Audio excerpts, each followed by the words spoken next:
opposed the war. And the President's decision had catastrophic costs. 17 American service members have now died. And that includes 3 who tragically lost their lives over the last few days, and another is still missing. Several hundred more have been injured, including nearly 100 who've been hurt just in the last few weeks. We owe all of them and their families a debt of gratitude that we can never repay. Thousands of civilians have also been killed, and this administration will not tell the public or Congress the true financial costs of this war, but we know it is very well into the tens of billions of dollars. Tax dollars we could have spent helping people afford health care or building new housing have now been lit on fire by a president who blundered us into a disastrous war. And the cost to families' bank accounts are staggering. Economic growth has slowed to a crawl. Inflation has shot up about 50% since this war began. On average, gas cost just under $3 on February 28th. Today it is over $4 and ticking back up with the strait closed again.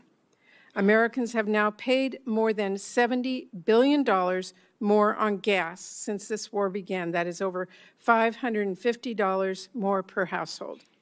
Fertilizer costs skyrocketed in the middle of spring planting, crushing farmers operating on extremely thin margins and costing families more on just about everything they buy at the grocery store. The costs of this war have been astronomical. And what has it been for? What has actually been achieved? We hear a different rationale for this war every few days. It was about preempting imminent threats, which we now know did not exist. It was about regime change, then liberating the Iranian people. It was about destroying Iran's nuclear program and its Navy. And at one point, it was about taking out its ballistic missiles until the President decided that actually, and I quote, "It's a little bit unfair for them not to have some." Trump has even suggested the war is about taking Iran's oil to, quote, "make a fortune." And now the United States' primary strategic objective seems to be to actually just reopen the Strait of Hormuz, which of course was fully open, toll-free, before this war began. President Trump has, by any objective measure, failed to achieve his goals. Our country is no safer or better off than before the war. In fact, we are considerably less safe. Our stockpiles have been depleted, and it will take years of production to fully replenish them, no matter how much money is thrown at this problem. Our global force posture is much weaker, and as assets have been moved now to the Middle East. And we are now much further away from a long-term solution to halt Iran's nuclear program than we were before Trump ripped up the deal that President Obama negotiated, which secured actual, measurable commitments and progress without ever starting a costly war. In fact, there are new reports that Iran may have moved nuclear assets into a mountain bunker, which raises concerns about whether Iran might restart its program. It used to be a pretty somber and serious thing, a president taking America to war and costing lives and taxpayer dollars. But this president has been downright flippant. The people I represent worry Trump thinks this is all a game and has sent men and women into harm's way without any sort of plan. And now that he's driven that car into the ditch, he wants taxpayers to bail him out. As the daughter of a World War II veteran and a Purple Heart recipient, the way this White House has blissfully operated with no plan for success is disrespectful to our men and women in uniform.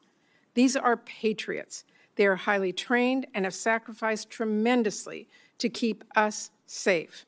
They shouldn't be forced to put a show on for the president's birthday parade or do the job of Border Patrol agents or risk their lives in a disastrous war that the president clearly failed to think through.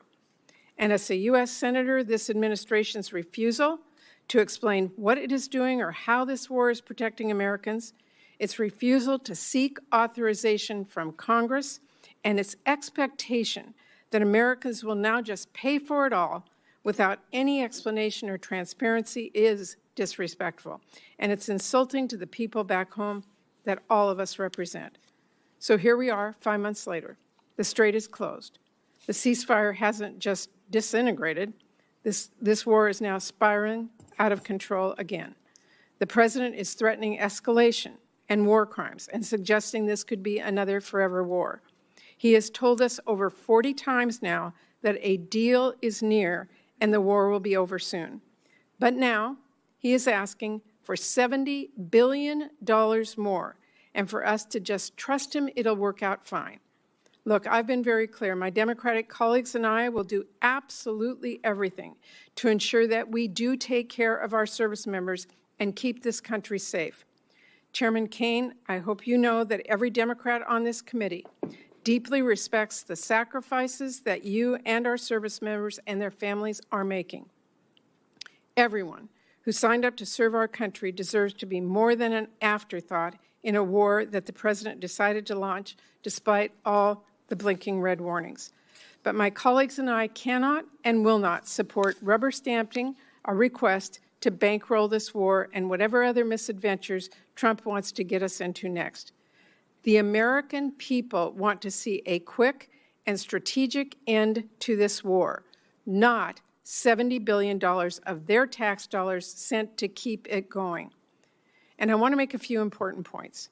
First, the president's request is not even primarily a request to cover the costs of the Iran war. This request is chock full of asks to fund unrelated DoD priorities which should be considered through our annual appropriations process, not in an emergency supplemental. And that includes almost $1 billion for Southcom, nearly $1 billion to keep deploying the National Guard here in D.C., and more than $1 billion for the southern border. Secondly, President Trump is making this request as the Pentagon has a record-breaking $1 trillion total budget for FY26, including over $75 billion it has in unspent money from Republicans' big ugly bill.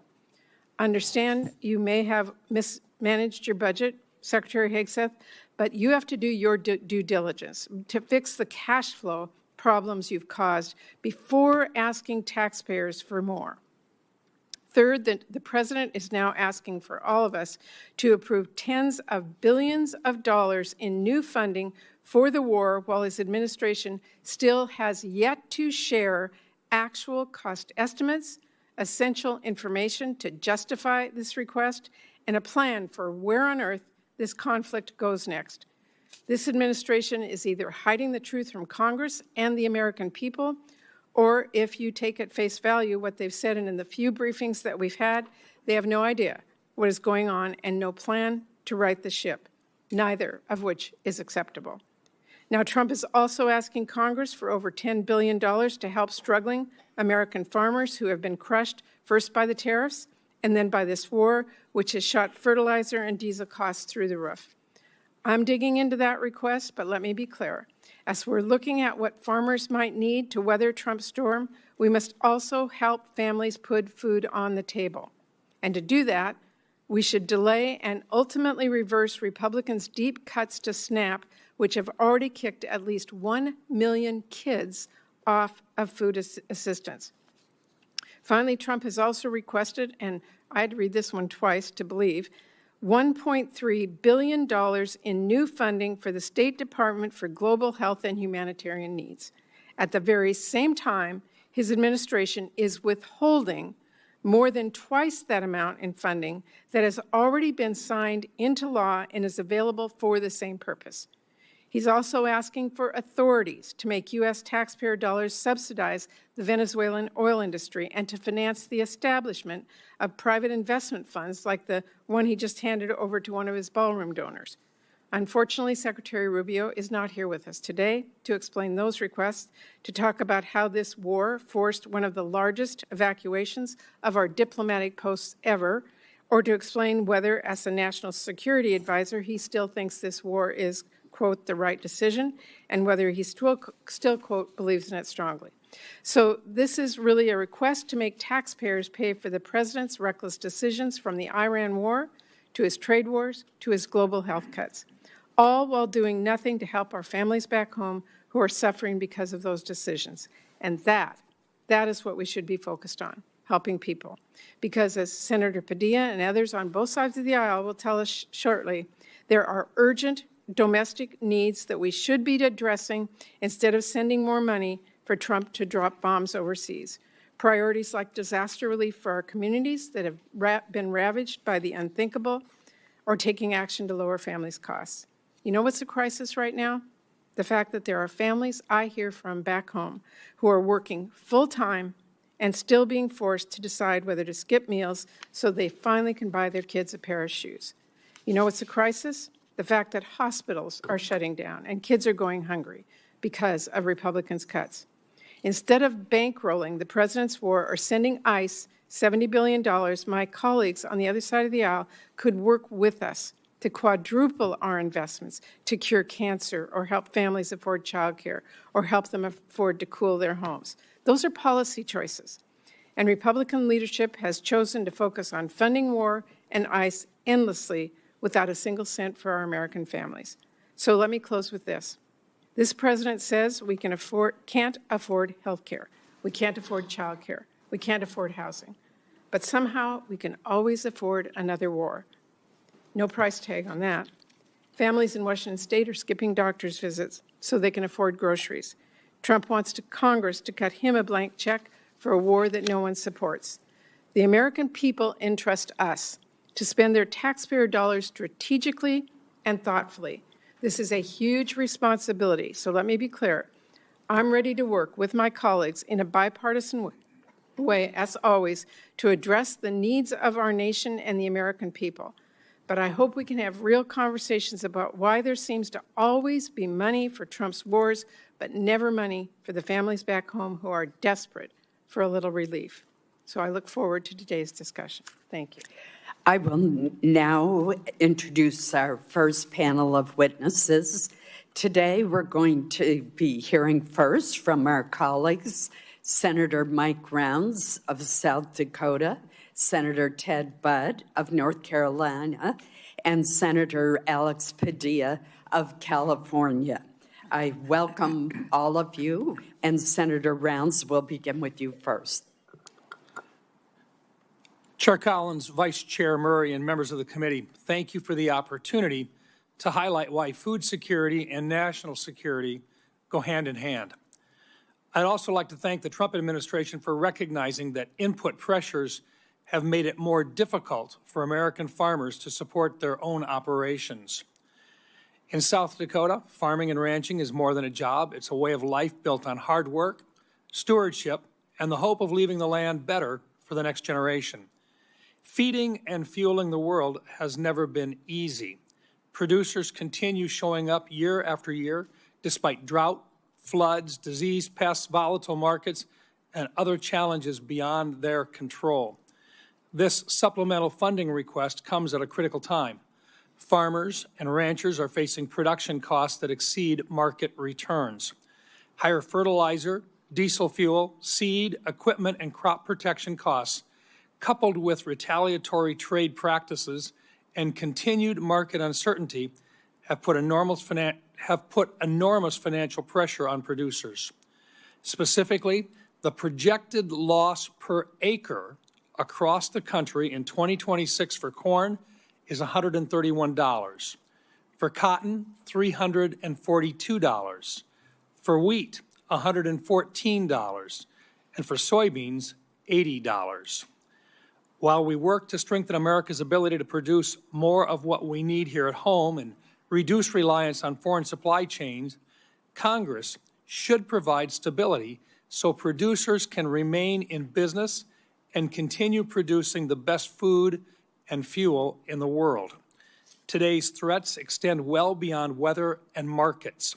Foreign adversaries, cyber threats, industry consolidation, arbitrary standards, and unfair trade practices impact farmers' ability to produce food, fiber, and fuel. Food security, energy security, and national security are connected. We also have an opportunity to strengthen both agriculture and energy security by permanently authorizing voluntary access to nationwide year-round sales of E15, giving consumers the option to choose a higher ethanol blend would increase domestic fuel production, expand markets for corn growers, reduce reliance on foreign energy sources, and provide families with lower-cost options at the pump. Given the significant defense investments included in this supplemental, I also want to emphasize the importance of fully funding our national defense. We are living in one of the most complex and lethal threat environments since the Second World War, and the brave men and women who volunteer to defend this country deserve the leadership, training, and equipment, along with resources necessary to maintain America's military advantage. Protecting America's food supply, energy supply, and national defense are not separate priorities. They reinforce one another. This supplemental provides needed assistance to help farm and ranch families endure today's economic challenges, while Congress and the administration continue advancing long-term policies that strengthen American agriculture. I urge my colleagues to support this supplemental request to provide stability to our ag producers at this time. Thank you, Madam Chair. Thank you, Senator Rounds. Senator Budd. Chair Collins, Vice Chair Murray, members of the committee, thank you for the opportunity to testify this afternoon to provide a voice for the people in Western North Carolina. More than 21 months ago, Hurricane Helene unleashed an unprecedented amount of rainfall on the Blue Ridge Mountains, causing severe flooding and devastating landslides. The storm left behind tens of billions in damage. In December 2024, Congress responded by approving a disaster supplemental that provided billions of dollars to Western North Carolina recovery. Additionally, North Carolina's state government stepped up by committing roughly $2.4 billion in state appropriations and redirecting more than $2 billion from state agencies for reconstruction. But the Blue Ridge Mountains' challenging terrain has made it uniquely difficult for federal programs to operate, resulting in delays and inefficiencies. And there's still work to be done. Too many projects in Western North Carolina have stalled due to insufficient funding or because of financial shortfalls from expensive debris removal and rebuilding efforts. I greatly appreciate that President Trump and Secretary Mullen have empowered FEMA to more rapidly reimburse the state and local governments for public assistance projects. However, FEMA is only one part of the equation. The Environmental Protection Agency, Department of Housing and Urban Development, and other federal agencies play a key role in disaster recovery. And much of the existing disaster funding for those agencies has already largely been allocated. When I visit Western North Carolina, I see the impacts the delays in recovery have caused. Debris still clogs the waterways. Facilities that provide drinking water and manage wastewater have yet to be rebuilt. Most concerning, some homeowners are paying mortgages on properties that are still unlivable or yet to be rebuilt. Towns have been forced to embrace expensive short-term stopgap solutions just to carry out their most basic functions for their residents. In the small town of Beech Mountain, there is no long-term water supply. The dam and water treatment plant were heavily damaged, forcing the town out of compliance with state safety standards. And as a result, the state could be finding Beech Mountain $25,000 per day. Most repairs are needed so that the water treatment plant can function long-term. If funded, this process will take at least a year and require significant diversion of utilities and/or daily water trucks just so hundreds of residents will have to have clean drinking water during construction. 3 years is too long to wait after a disaster, and we can't delay any longer. Tourism, the lifeblood of much of Western North Carolina, has begun to rebound, but there's still far too many areas that are unable to accommodate the travelers they once welcomed. But I want to highlight a few examples of success stories to show how ample funding for the last disaster supplemental, paired with exceptional planning and project execution, made an immediate impact on our mountain communities. Last July, portions of the Blue Ridge Parkway reopened after 57 landslides struck 200 miles of the parkway. This Memorial Day weekend, Lake Lure reopened to the public after an incredible debris removal and refilling project. And I want to be clear that I fully support President Trump's request to replenish our munitions stockpile and strengthen our military. And I'm also appreciative of his efforts to provide economic assistance to farmers impacted by disasters and unfair trade practices. However, to address the long-term recovery needs of Western North Carolina, more federal funds are needed. Every time I'm in Western North Carolina, people ask me to make sure that they're not forgotten. This is Congress's chance to remind them that we're serious about helping them get back on their feet. I'm deeply grateful to the members of the committee for holding this hearing, and I look forward to continuing to work with you throughout this whole process. Thank you. Thank you, Senator Budd. Senator Padilla. Thank you, Madam Chair, Vice Chair Murray, members of the committee. Appreciate the opportunity to testify on behalf of the people of California, and especially the survivors of last year's devastating fires in Los Angeles County. And I want to acknowledge that some of them are here in the audience today advocating for relief, and I'm proud to work alongside them. As many of you recall, 18 months ago, 60,000 acres across Southern California burned. That's roughly 3.5 times the size of Manhattan. Over 16,000 homes, businesses, schools, and other structures were destroyed. And most devastatingly, 31 Californians lost their lives. To respond, more than 7,500 firefighters worked literally around the clock for more than 3 weeks to extinguish the fires. And those firefighters weren't just from California. Many came from our neighboring states of Oregon, Washington, Arizona, some as far away as Utah, Texas, and Montana. Colleagues, because as Americans, that's what we do. We help each other. We don't condition our response based on who a community voted for in the last election. When Americans need help, we help.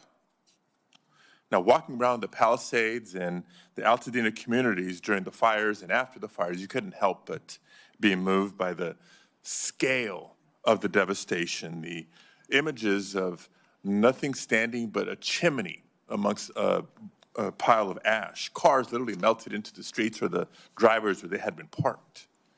In the wake of disasters like this, Congress has historically come together on a bipartisan basis to provide aid and long-term recovery funding to help communities recover and rebuild, regardless of whether the disaster was in a state represented by Republicans or Democrats. But instead of following that historical practice, this administration has left California waiting for more than 1.5 years, while asking Congress to fund hundreds of billions of dollars for other purposes. I want to be crystal clear. No disaster-impacted community, regardless of where it is located, should ever be held hostage or treated as a bargaining chip for other political priorities. Californians in Altadena and the Palisades have now waited more than 18 months. Yet long-term recovery funding is still absent from even the administration's request. Instead, it asks taxpayers to spend hundreds of billions of dollars more on a war that Congress has never authorized, a war that's raising gas prices, worsening supply chains, making our country less safe, and for which 17 service members have already paid the ultimate sacrifice, with many more seriously injured. Now, we know this committee can address disaster relief without tying it to a laundry list of unrelated priorities, because it's done so many times before, including as recently as December 2024, when the committee on a bipartisan basis passed more than $100 billion of relief. There's no reason we can't do it again. Colleagues, we must reject the premise that it is okay to keep survivors waiting for help because the president, any president, decides they need something else from Congress to get it. To that end, I do want to thank my colleagues, Senators Tillis, Schiff, and Curtis, for joining me in sending a bipartisan letter to the committee just yesterday, supporting long-term disaster recovery funding. Madam Chair, I'd like to enter this letter into the record at this time. Thank you, Senator Padilla. I'm not sure. I just want to enter the no. letter to the record. Without objection, Thank you. It will be. And I'll be wrapping up soon here. I also want to reiterate what I said earlier. We know the next disaster is coming. Anyone who stepped outside of Washington this last weekend or across at least a dozen states saw and breathed the very impact of wildfires. And it may be Canada now, but it's going to be one of our states next. As of last week, the federal government has already spent over $3.3 billion in wildfire suppression this fiscal year, even though the peak of fire season is August and September. That's still ahead of us. That should concern the committee. We cannot allow wildfire suppression funding to run out before the end of the fiscal year. So in addition to the long-term disaster recovery funding, I urge the committee to examine the need for emergency suppression funds as well. And I would note that the Fire Fix, which has provided a steady resource for fighting wildfires, will expire in fiscal year 2027. Congress needs to extend and increase that funding to ensure firefighters have all the resources they need to respond to the ever-growing threat of wildfires. I'll close by reiterating what I said at the outset. Disasters do not distinguish between red states and blue states. And when it comes to disaster aid, neither should Congress. So thank you again for holding this hearing and allowing me to be a voice for my constituents and for disaster survivors across the country. I look forward to working with this committee to ensure that everyone has the resources and support that they need to recover and rebuild, regardless of which state they call home. Thank you very much. I appreciate the testimony of the entire panel as we consider the supplemental submitted by the administration. Your testimony is very helpful to us. Thank you. I will now ask that our second panel of witnesses come forward.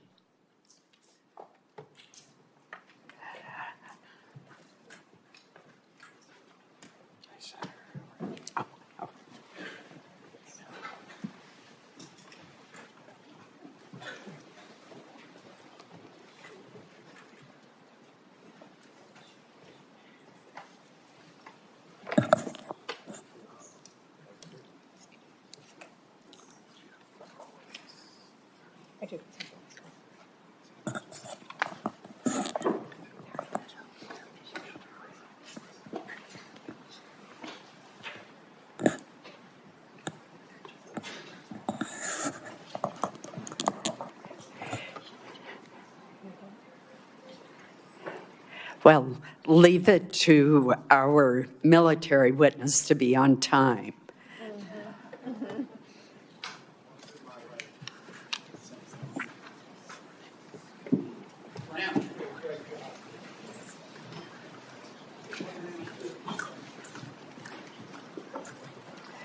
While we are waiting for our second panel to be seated, let me introduce them.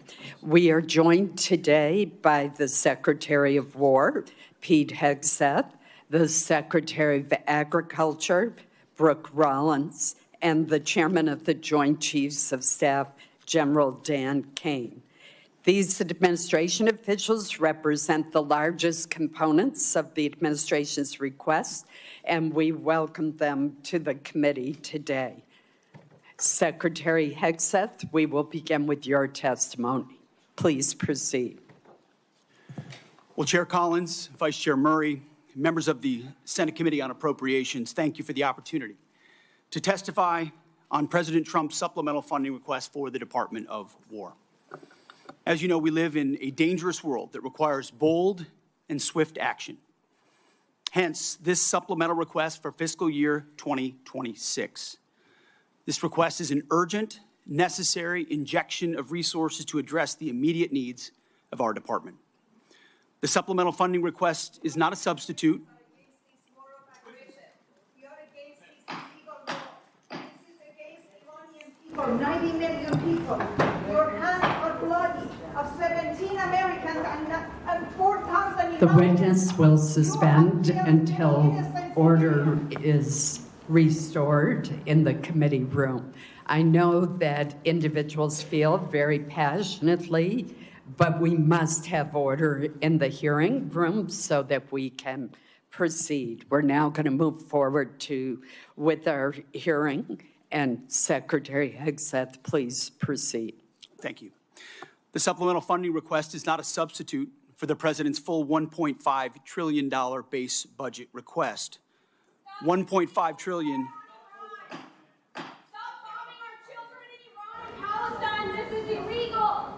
Mr. Secretary, please suspend until order is restored in the hearing room. We will begin the timing clock since you've been interrupted twice.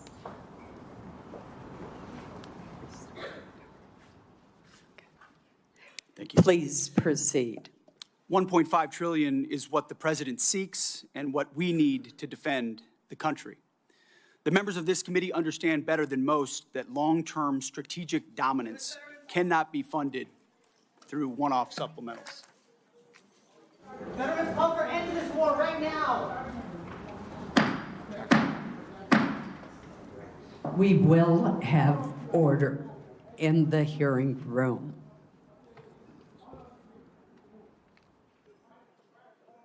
Mr. Secretary, please proceed. Collectively, the budget proposals submitted under President Trump follow a simple logic.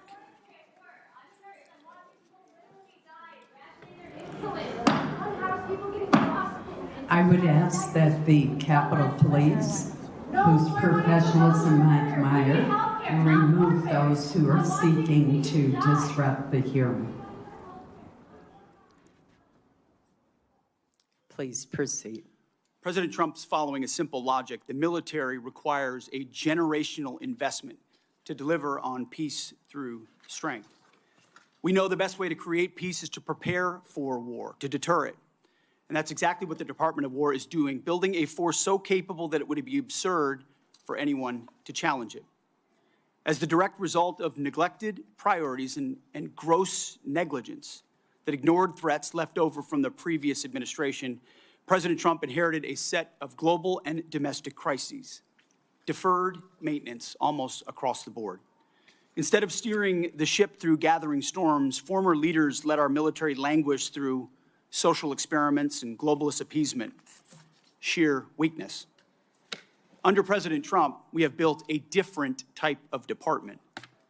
The Pentagon is no longer run by bureaucrats. Instead, it's led by combat-tested veterans and world-class business leaders who are running the department like a business, and tech titans who are bringing lethal innovation to the battlefield. We're also at a different moment, and we cannot afford inaction. If we don't make critical investments right now in tech, in compute, in AI, in autonomy, in space, our adversaries who are already making these types of investments could outpace us. Without these funds, we face critical shortfalls that threaten our ability to also simply pay our service members, rapidly replenish equipment and munitions, and sustain vital operations without disruption. This supplemental request serves two purposes: sustain our military readiness to meet this year's new demands, and accelerate critical capabilities to replace and augment those we have used in contingencies. But make no mistake, this is not a one-for-one replacement. We are upgrading and we are modernizing across the force. On the readiness front, we requested $21 billion. This will fund military pay, replace much of the equipment utilized during recent operations, sustain forward-deployed forces, and grow personnel and strength while stabilizing mission-critical fueled shortfalls and supporting the National Guard. On the capabilities side, we requested $46 billion. These funds will expand production lines and accelerate delivery of high-demand munitions. We're talking about solid rocket motors, JDAMs, hypersonics, and counter-drone capabilities. Additionally, we will use this investment to secure digital and space dominance, including resilient satellite networks. Department leadership recognizes that appropriating those funds is just the first step. Once funds are appropriated, or apportioned, to the department, we need to promptly execute on them, and that's why we're requesting targeted legislative authorities, like transfer authority, to prioritize our greatest needs and opportunities, multi-year procurement for weapon systems, revolutionizing the speed and scale of munitions procurement, and New START authorities. Rest assured that every dollar appropriated to the Department of War will be focused on building the lethality of our joint force and reinforcing peace through strength. As I have said before, not fully funding this department, the Department of War, and we know what that means, that means $1.5 trillion, given the world that we live in and the disaster of what the Biden administration budgets gave us. Not funding this department at $1.5 trillion, I believe, is the greatest threat that our nation faces. Either we invest in our warriors at this moment of step change on the battlefield and growing threats, or this is all just talk. I look forward to working with this committee to secure those funds so that our warfighters can continue to do their work every day to keep our great republic safe. Thank you very much. Thank you, Mr. Secretary. General Kane. Chair Collins, Vice Chair Murray, distinguished members of this committee, I'm honored today to appear before you with Secretary Hegseth and Secretary Rollins to testify on the Department of War's fiscal 2026 supplemental funding request. And I'll note I fondly remember my time at USDA earlier in my career where I had the chance to serve there. I'm also joined today by my senior enlisted advisor, SEAC Dave Isom. As always, I'm deeply grateful for this committee's continued partnership and support for our common defense. I'd like to begin by expressing my deep condolences and that of the Joint Chiefs of Staff and the SEAC for the fallen from this past weekend and their families. Today, we remember First Lieutenant Tyler Feehan, Sergeant Michael Swinton, and Private Isabel Gonzalez, and note that the names of our last fallen will be released when we can. I'm humbled daily by the profound commitment of the incredible 2.8 million Americans, just like these names that I've just mentioned, who make up our joint force and serve our nation every day. Also, on behalf of the Joint Force and the Joint Chiefs, I want to express my sincere and heartfelt condolences to the family of Senator Graham for their loss and all of you for the loss of your colleague. The Joint Force remains grateful for his 44 years of service, both in and out of uniform. There is no doubt he made a difference to the safety and security of our nation. On July 22nd, 1940, General George C. Marshall said, and I quote, "For almost 20 years, we had all of the time and almost none of the money. Today, we have all of the money and no time." His words resonate powerfully with me today as we find ourselves in a somewhat similar situation. I've come to you today to request the necessary funds while in the window of opportunity, while time is still on our side. The United States of America faces a global list of military challenges in the Middle East, in Europe, in the Pacific, both nuclear and non-nuclear challenges, and the continued threat of terrorism. We find ourselves living and leading in complex and dynamic times. Our adversaries are aligning in their interests, creating simultaneous challenges across multiple domains. They are sharing intelligence, combat capabilities, and technology that is accelerating the speed of war. It is an imperative that Americans understand that the character of war is changing. Advances in technology are fundamentally and irreversibly changing the way we fight, which necessitates capital to properly arm America's military. Rapid advancements in AI, autonomous systems, deliver critical technological advantages to our national defense and simultaneously introduce unprecedented strategic vulnerabilities and uncertainty across the world, to include right here at home. The low barrier to entry created by affordable, ubiquitous, unmanned systems means our adversaries, rogue actors, state and non-state actors, and violent extremists have access to disruptive and potentially lethal technologies at scale. We've seen this in Ukraine, and we must adopt elements of this fight for our future fights. Conflict is never confined neatly to the land, sea, or air domains. The modern battlefield stretches from the seabed up to cislunar space and beyond. Cyberspace and in the information domain, all at the same time. Our nation must be prepared to fight and win across all of them, all the time, all at once. In addition, the light speed at which information travels now has compressed our leaders' decision space, taking what was once days or weeks in World War II down to milliseconds. Your joint force must be ready because the United States military is America's greatest insurance policy. And I acknowledge all of us find it difficult at times to pay for insurance before we need it. But we must have insurance before the storm comes.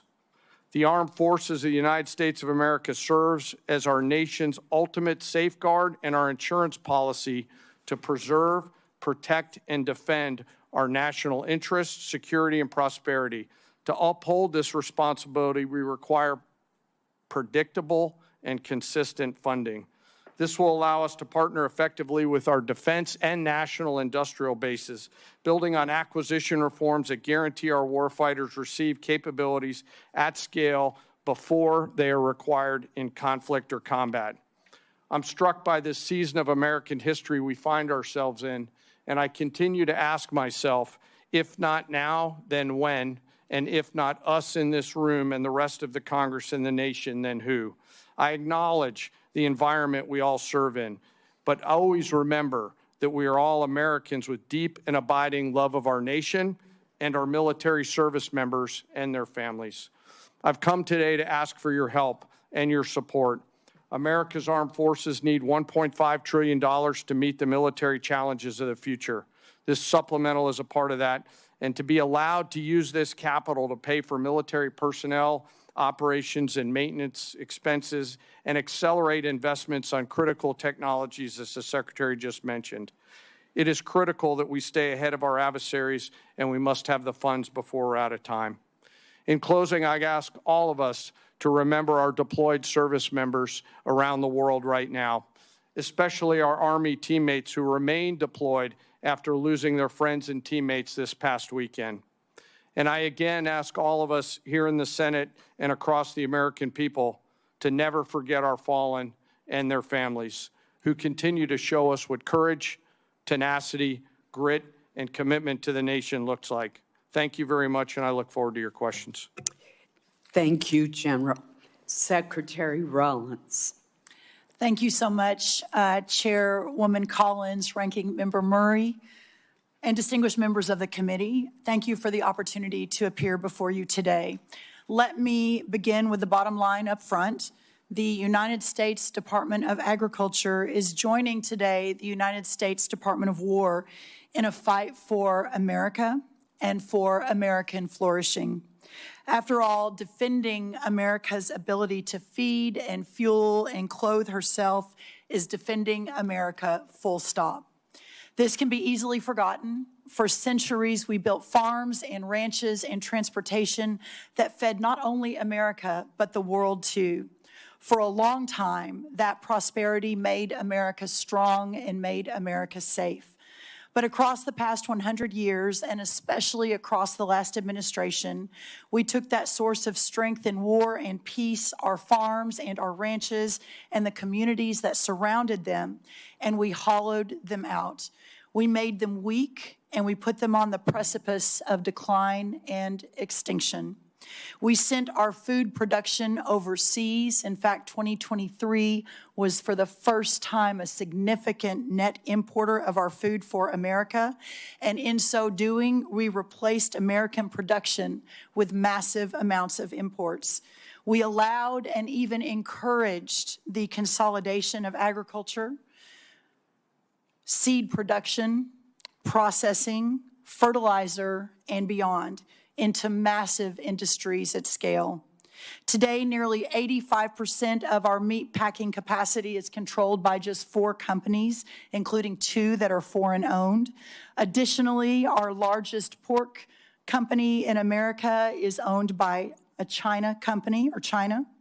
4 fertilizer companies now represent 78% of the production versus just a couple of decades ago, that was in the dozens. And 2 seed companies now produce more than 50% of the seed for America. These are national security implications. When President Trump returned to office, America's farm economy faced one of the most difficult economic environments in decades. Between 2020 and 2025, the cost of seed rose 19%, crop protection rose 30%, fertilizer rose over 50%, fuel and oils rose nearly 33%, electricity 36%, and repair and maintenance 27%. As these costs climbed, commodity prices plummeted. Farm income fell by more than $90 billion from 2023 to 2024, representing one of the largest single-year declines in history. At the same time, producers saw not one new trade deal across the world, resulting in an unprecedented $50 billion agricultural trade deficit. American farmers deserve better, and our national security now demands it. As long as we are beholden to foreign and even hostile countries for our food and our fuel, our freedom is in jeopardy. Since my first day at USDA, we have been committed to addressing this crisis head-on. In addition to implementing the historic working families tax cuts, thanks to so many in this room who worked so hard, moving $40 billion in disaster and economic assistance to producers across the country, securing 19 new trade deals, and decreasing that $50 billion agricultural trade deficit in 1 year by 42%. This year, our corn exports are expected to be at a record-breaking 35%, ethanol up 11%, dairy up 15%, and tree nuts up 11%. We are making progress, but we have a ways to go. Administrator Zeldin has secured the strongest renewable fuel standard volumes in history, and the President continues to support year-round E15 for our domestic markets. We have led robust responses to animal health threats, including HPAI and the New World screwworm, and have reduced unnecessary regulatory burdens and partnered with producers to strengthen the domestic demand for American agriculture. These are lasting reforms and will change the trajectory of American agriculture for the future. The trade agreements will take time to fully execute and generate even more exports. The biofuel investments take time to increase the demand for American crops, although we're already seeing a 10% increase since just an announcement a month ago. And of course, onshoring facilities like fertilizer will continue to take some time to build out. But we are confident that the direction of American agriculture is changing for the better. But many producers continue to face economic pressure as we build that economic infrastructure out.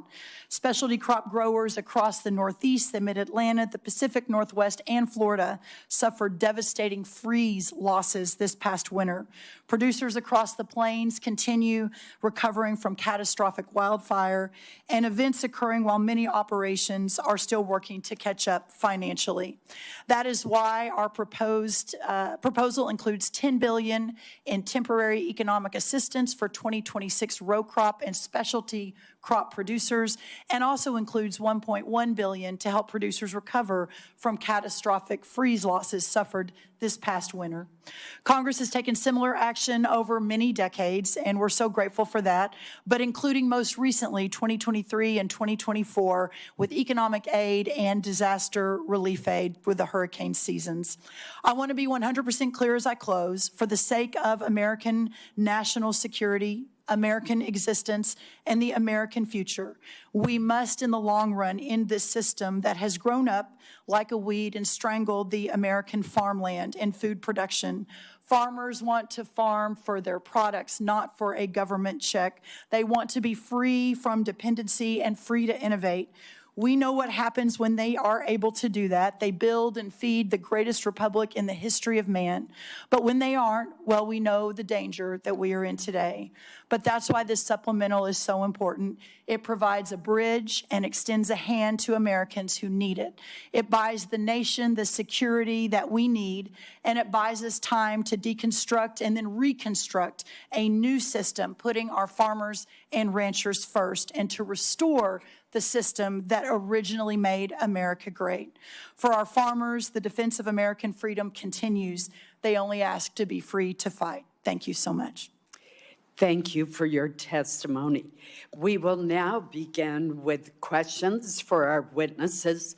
As you can see, we have a very full attendance of committee members today, so I would ask that all of our colleagues to please keep track of the clock and stay within the allotted 5-minute question time. With that, let me begin. Secretary Hegseth, General Kane. Members on both sides of the aisle have questions about the authorization strategy, objectives, and conduct of operations in the Middle East. Regardless of our differing views, the fact remains that there are must-pay bills and urgent requirements facing the department that affect the ability of our military to deter and defend against potential aggression worldwide. Portions of the supplemental request go toward paying these bills and are necessary to restore readiness, repair, or replace battle damage to aircraft, ships, or bases, and address urgent munitions challenges. I understand and am told that some military services face near-term solvency challenges. What will be the impact on our troops if additional funding is not provided? Are there military exercises, for example, that are at risk of cancellation? What message will we be sending to the world? Secretary Hegseth, either you or Senator or General Kane. Chairwoman, I very much appreciate that question, and it's because it's connected to the real-world realities of this budget cycle.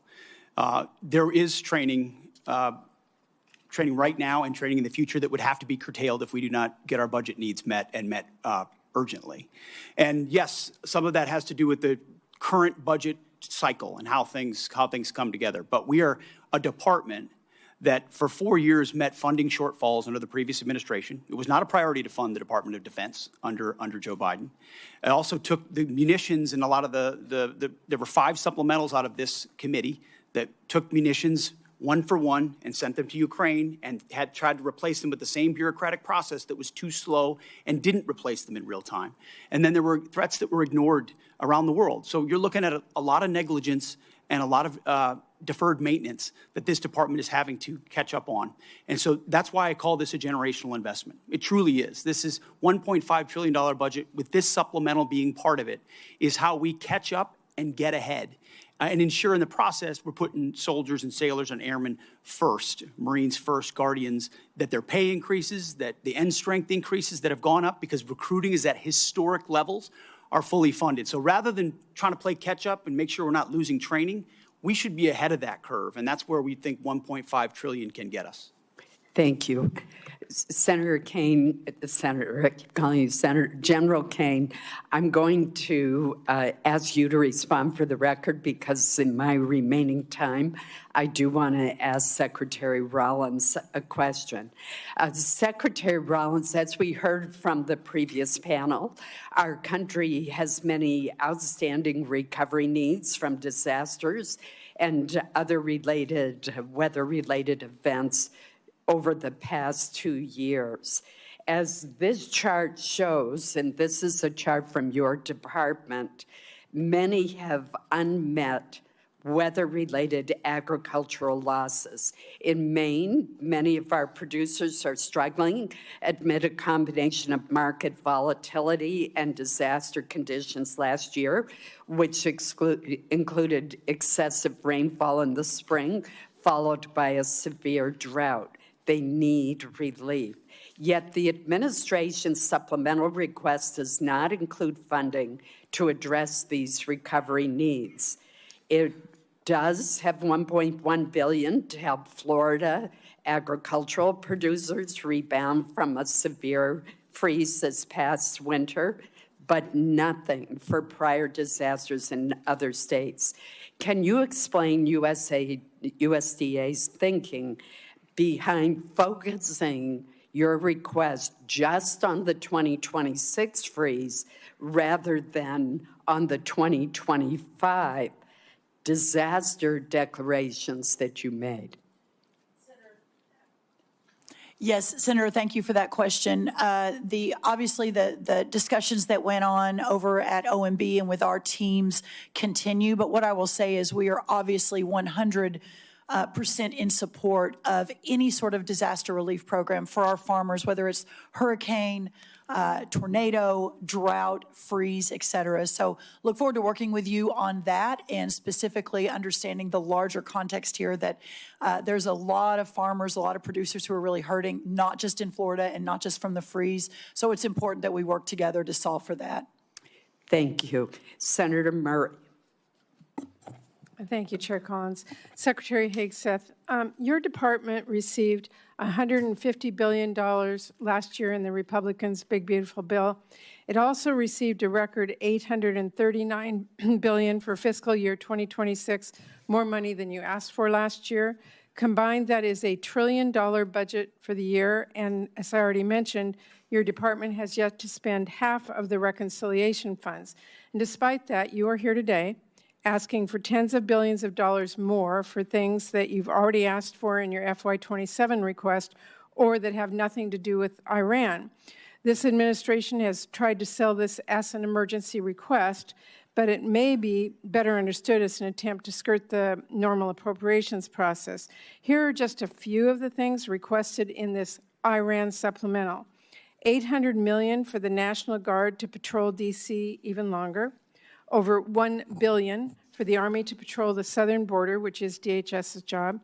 $900 million to support the administration's illegal boat strikes in the Caribbean. Over $18 billion for munitions, which you've already requested in your FY27 budget request. And $1.7 billion to pay for your decision to recruit more people than the services need, which was not contemplated by the FY26 funding bill Congress recently passed. Now, you've already submitted a reprogramming request on this that our subcommittee is considering now, which really underscores the point I made in my opening remarks that the problem is not a lack of money, but poor planning. So I'll be blunt. The truth is your request does not make a lot of sense. So let me ask you a simple question. Why exactly are billions of dollars more for the National Guard and this administration's illegal strikes in the Caribbean urgently needed for the Iran war? Well, Senator, I wouldn't, of course, agree with your characterization, but why this kind of spending is needed is because of the gross negligence and neglect of the Biden administration inside our department. Ran it like a bureaucracy, abandoned our strength posture around the world, so we're having to reestablish deterrence. You mentioned the end strength numbers, and I will acknowledge that we are ahead of schedule on end strength in recruiting. 8,000 in the Navy, 6,000 in the Army, 4,000 in the Air Force. Because under President Trump, there's been record and historic over 30-year recruiting records inside our department since he won the election because the American people didn't want to sign up for what Joe Biden was providing our military. Let me and be they blunt. want to sign up for what President Trump is doing in his leadership. And so those are good problems to have that we need to fund and a reflection of momentum. And this budget will allow us to continue the kind of momentum that gets us ahead. My point is that a lot of this request does not feel like an emergency. And let me move on.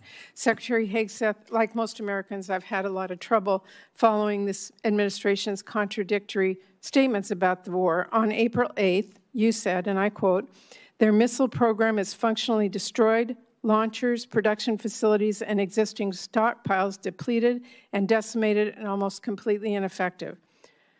Mr. Secretary, Iran has been firing at U.S. military bases in the region and its ships for the last week. How is it possible, if their capabilities were, quote, functionally destroyed 3 months earlier, as she claimed, for them to be doing this now? Well, Senator, Iran is at the weakest point militarily it has ever been in the past decade. Certainly, maybe in 47 years, as they've gathered effectively a terror army. And that terror army was built to try to create conventional capabilities to defend against a pursuit of nuclear weapons, which meant thousands of ballistic missiles, many of which we have destroyed, others of which they have put inside facilities and hidden in underground facilities. And that's what terror regimes would do. So I acknowledge they still have capabilities, no doubt. But the amount of damage that we've done to them over the course of of these series of operations has put them in the worst place they've ever Okay, been. well, let me move on. On May 5th, you claimed that Iran doesn't control the strait, and you said that there was a, quote, powerful red, white, and blue dome over the strait. If that was true, how did Iran shrink ship traffic in the strait to a trickle again last week?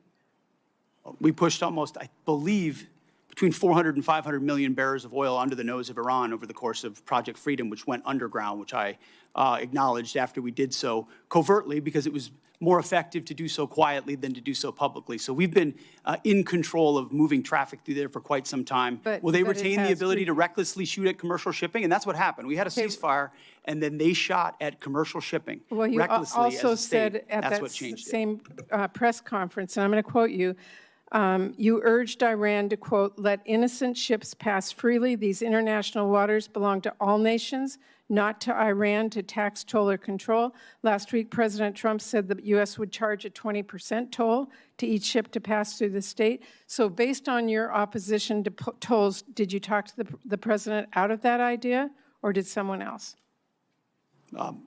Iran's not charging tolls, and they're shooting at ships right now. But Trump said that he wanted to charge a 20% toll. We have a blockade right now of all Iranian ships and Iranian ports, and it's effective. My time is out. Senator Murkowski. Thank you, Madam Chairman, and thank you all for being here. Challenging times, I think we all recognize that. Secretary Hegseth, I want to ask just specific to Iran authorization. The administration has made the case that the action in Iran falls under the president's Article 2 authorities, and we can have disagreement. Reasonable people can disagree about the boundaries of the presidential war powers and have for a long period of time. But I look at the War Powers Resolution, and it's not ambiguous. It requires the president to terminate hostilities within 60 days absent congressional authorization. So hostilities began February 28th.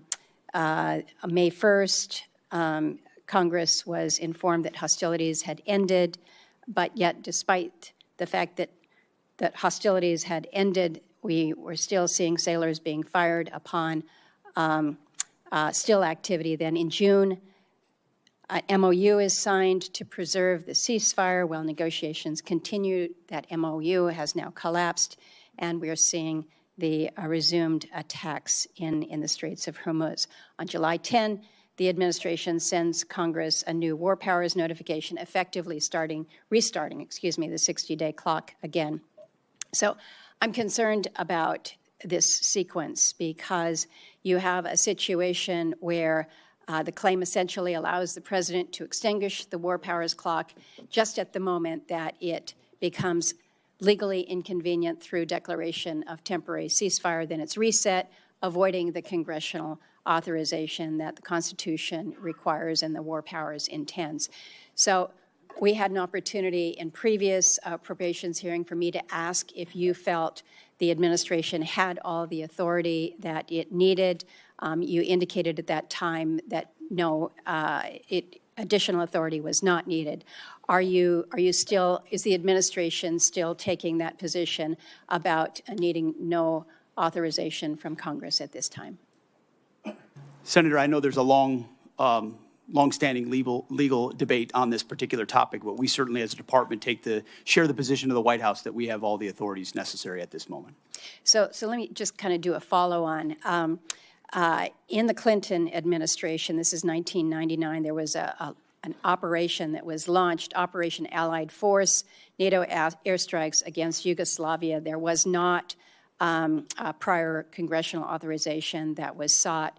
President Clinton notified Congress under the War Powers Resolution and then subsequent to that, sent Congress an emergency supplemental funding request. It was about $6 billion to cover the cost of Kosovo operations. Congress then passed a supplemental package that covered the president's request plus additional military funding.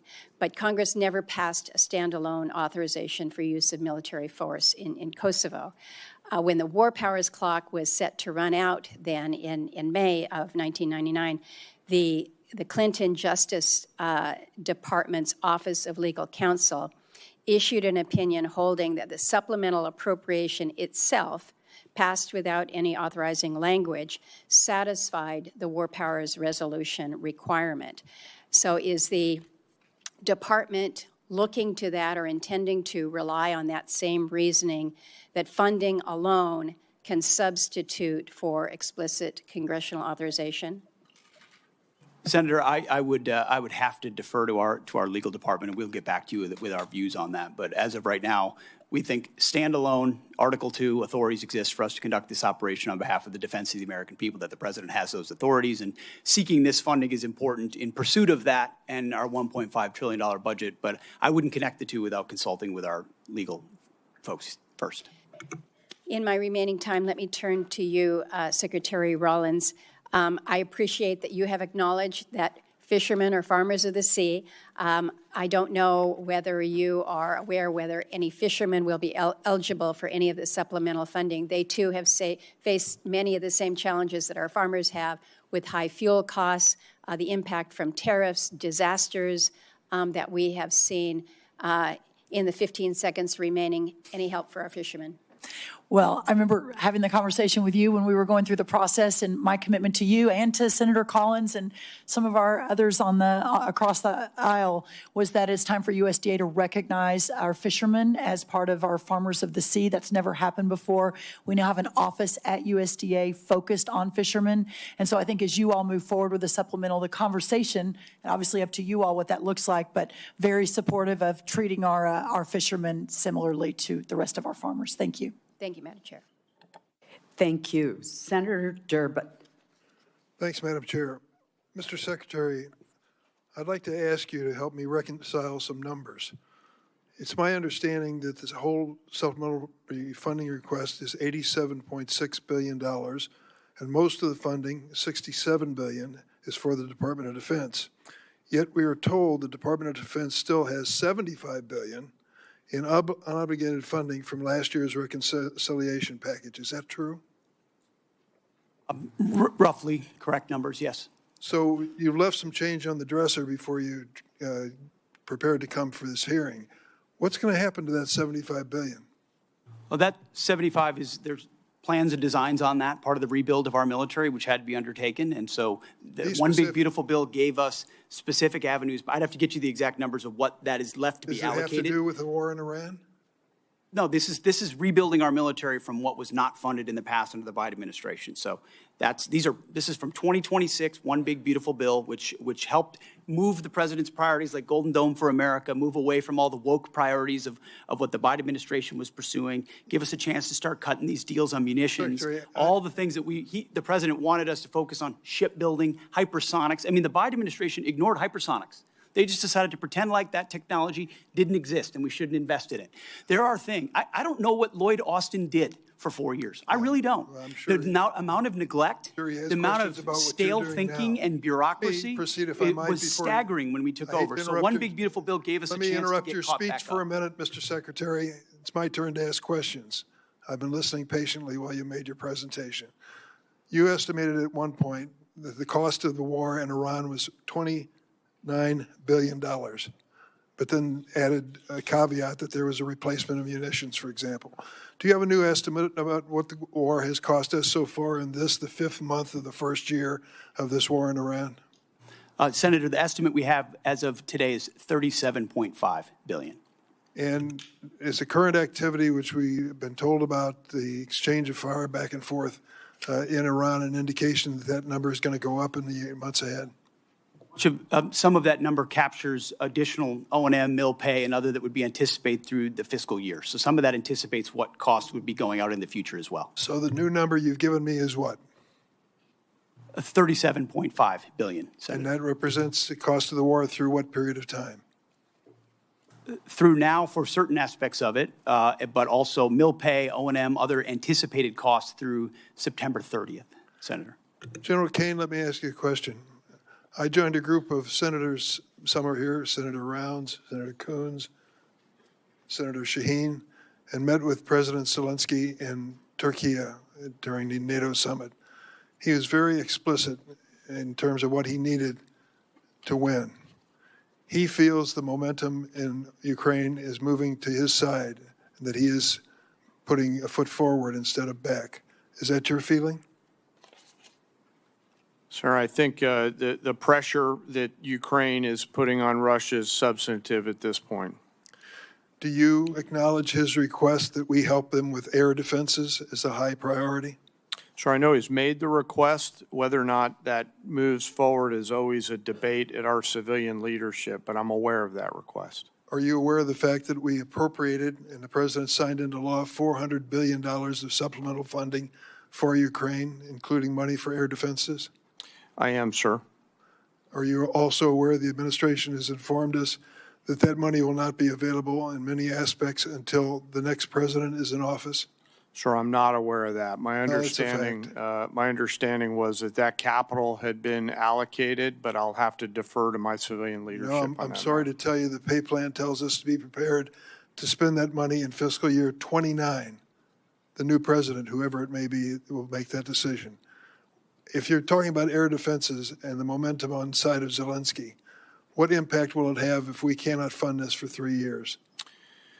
Sir, I want to highlight that the incredible work that the Ukraine industrial base is doing as they scale their own capabilities. It ranges from their surface-to-air capabilities to their air-to-air capabilities.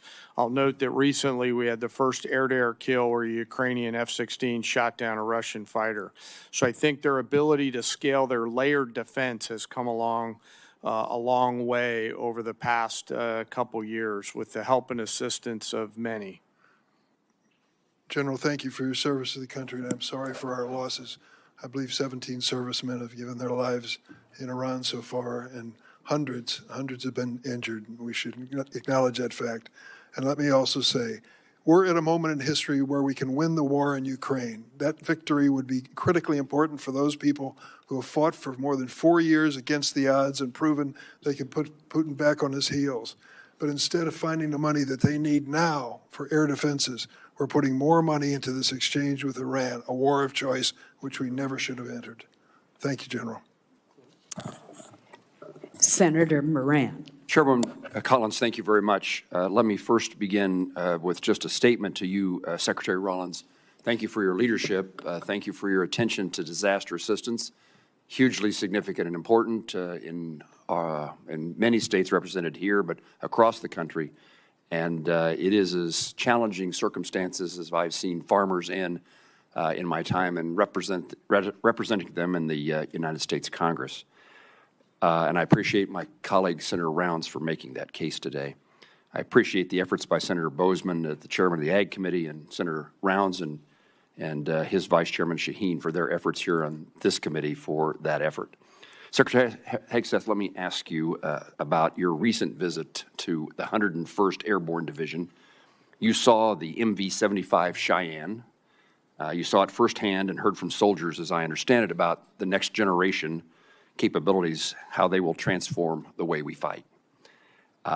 The Cheyenne has broken through, and it appears to me, in the acquisition bureaucracy to deliver a capability for our warfighting much faster than it otherwise would have happened. As you look across acquisition, I mean, we're here talking about appropriations, but the ultimate success we'll have in defending our country is putting that money to work as quickly as possible. So as you look at acquisition, what would you tell me we learned from the Cheyenne?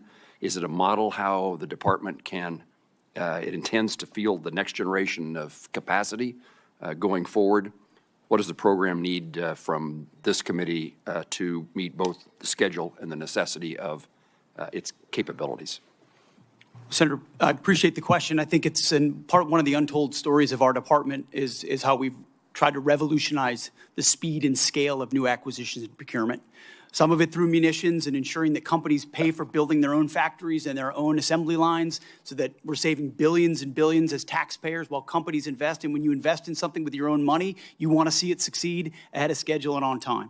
Also opening the aperture so it's not just the prime contractors that are competing, but new entrants who make high cost and low cost capabilities. I think in particular on the Cheyenne and the Black Hawk and the replacement, The gap that some have identified could exist based on the hesitation on speed and replacement exists because of an austerity mindset, again, that goes back to the Biden administration of divest to invest. And so you end up divesting in certain systems like the Black Hawk before the next one is online, creating gaps for actual operators. And what we're funding in this supplemental and across this budget is the ability to do both. Make sure the systems we rely on the battlefield right now are delivered, and that newer entrants that we're going to need for long-range fight to deliver to be more survivable in contested environments, which you're talking about. When I had a chance to see it, the soldiers were proud to be in it because they felt like it would give them greater advantage in the future. We need to accelerate the timelines of those and deliver them even more quickly. And when you allow new entrants with all the right incentives, those things happen, and it's happening in that program. Will that take place, I think you may have just said this, but will take place in this circumstance of the Cheyenne? I believe in this administration, because of the policies of this administration, it is likely to do so. Just like the B-21, just like the F-47, just like so many other of our exquisite munitions that otherwise would have taken years and years to even get into development. We're moving those things left by, in some cases, years, so that we get them in the hands of warfighters who would need them right now and not held up in bureaucracy in this town. Thank you, sir. Let me turn to you, General Kane. The department is requesting a significant supplemental to address the ongoing operational demands. Our adversaries are watching how we resource this moment. Beijing, Moscow, Tehran are all increasingly coordinating their activities and intelligence. In your judgment, do you believe our adversaries view this moment as an opportunity to exploit U.S. commitments elsewhere? And how does this supplemental ensure our deterrence posture and our commitments to allies remain credible in every theater all at once? Well, sir, thanks for the question. In my job, it's to look across the globe and look at the range of trade-offs out there. We are the strongest military in the world. Our adversaries still fear America's ability to project power at the time and place of our choosing. There is no doubt that they are aligning, as I've said before. And I think this supplemental and whatever funding structure the Congress, working with the executive branch, decides to structure and give us the capital, we'll use that capital to ensure that we sustain that, sir. You're assuring us that this supplemental and further efforts will reduce the risks to our nation and its national securities issues. Yes, sir. I view this, and I've spoken to some of you on the phone leading up to this. I view this as future investments to buy down risk, similar to what I said Marshall thought through in those heady days in 1940, where the need to invest capital early to deliver scale is an opportunity that I hope we don't miss, Senator. General, thank you. Thank you, Chairwoman. Senator Reed. Thank you, Madam Chairman. Secretary Rollins, I just want to reiterate a point that Senator Padilla made. We have $10 billion in this request for Midwestern farmers who are suffering because of the interruption of fuel and fertilizers because of the President Trump's war, unauthorized war. Yet, many states, blue states particularly, have submitted requests. Rhode Island has one. February, we had the worst snowstorm in our recent history, and we've been denied by the president. In fact, if you look at the numbers, 20% of blue states seem to get approved and about 80% of red states. I'm making a point, not asking a question. This is unfair. Thank you. Secretary Hegseth, on February 28th, when you initiated this war without authorization from Congress, the Straits of Hormuz was open and providing vital fuel supplies for the whole world. Now they're closed effectively, impacting globally the price of oil and the economies of the whole world. But the Department of Defense has been planning for potential operations against Iran for many, many years. And one of their obvious assumptions was that the Strait of Hormuz could be closed. Were you unaware of that?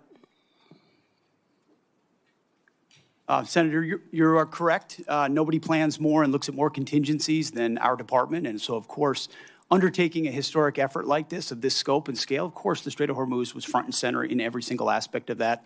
Hence why one of our key objectives to begin with was to sink the entirety of Iran's Navy, which its conventional Navy was sunk. Now, you can't get rid of every single fast boat and every single machine gun and a fast boat or every single coastal cruise missile. So we acknowledge that if the state decided to become a terror state shooting at commercial shipping, that would be an ongoing and contested part of the battle, to include their willingness to mine international water. So one side weaponized the strait, and we've been fighting back the entire time. Completely aware that the Strait of Hormuz could be closed, and obviously sinking their ships has not affected their ability to effectively close the straits. We had U.S. boats that surrendered to Iranian ships under the Biden administration.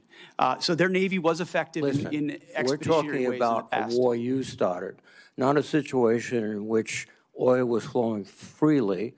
There was no conflict. We weren't losing personnel as a result of Iranian actions. So your fallback to the Biden administration is just a very, very obvious excuse for what I think is probably, as you described so often, gross negligence. You did not fully inform the president that you would be in a situation where the Strait of Hormuz could be effectively closed, oil prices could surge, and effectively the Iranians could maintain their ability to strike back as they are right now. They just killed some of our servicemen last weekend.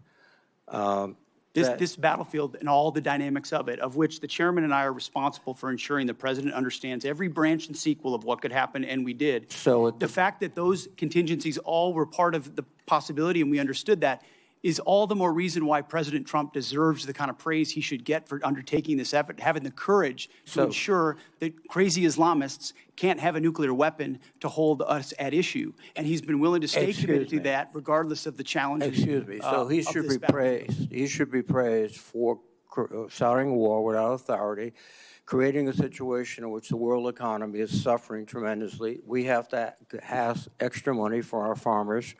And we have no outcome, at least no realistic outcome in sight yet. Let me switch to General Kane. General Kane, these airstrikes have not yet deterred and defeated the Iranians. Do you think airstrikes alone will do that? So I think academically, as you look across the totality of history, air power's got limits, and we always have to be mindful of those. I think where America's area of exclusivity is when we bring the totality of the diplomatic, informational, economic, and pair that with the military, and there's a lot of that work going on. Well, the military, the next step would be escalation by ground combat.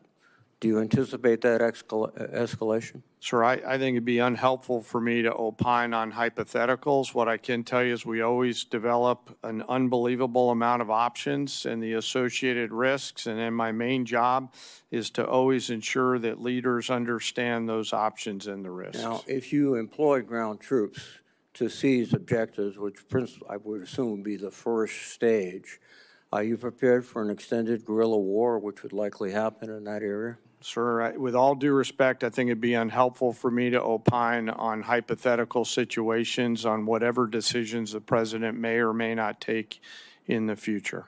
Have you advised the president that a ground combat would be very expensive in the lives of our soldiers, sailors, Marines, airmen, and also could probably lead to an extended unconventional war in that area? I don't see the Iranians sort of throwing their hands up saying, welcome to Iran. Senator, I always advise the president on a range of military options and all of the risks that are contained within that, but I have to keep my military advice to the president private, sir. Well, thank you. Thank you, sir. Senator Hoeven. Thank you, Madam Chair. Secretary Rollins, I want to thank President Trump, and I want to thank you for including Farm Bridge assistance in this supplemental request. I know I've worked very hard to get it included. I know you have worked very hard to get it included, and I want to thank you and your whole department for your work on it and for this vital support of our farmers and ranchers. What I want to ask you about, though, is actually crop insurance. The number one risk management tool that our farmers have is crop insurance. And the Buy-up option is critically important. It covers 67 million acres, 67 million acres of farmland in this country. It was decommissioned, and we need to get it reinstated. Again, you and I both worked very hard on this. Please update me on where we are in terms of getting that buy-up option for crop insurance reinstated. We are 100% supportive of that and are moving forward to execute that buy-up option. Thank you for your leadership on that, Senator. Thank you for your support. Also, Assistant Secretary Fortas for his support. It's very impactful, very important, and will make a big difference for our farmers right now. So thank you for that. Thank you. Secretary Hegseth, are Russia and China helping Iran? And if so, how?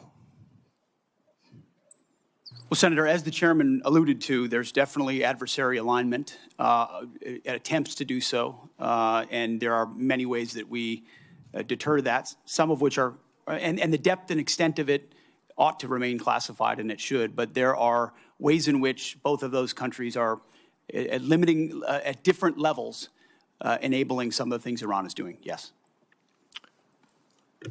General Kane, would you like to add? Sir, I'd rather not opine on the specifics because that would divulge what we know, and I never want the adversary to know what I know.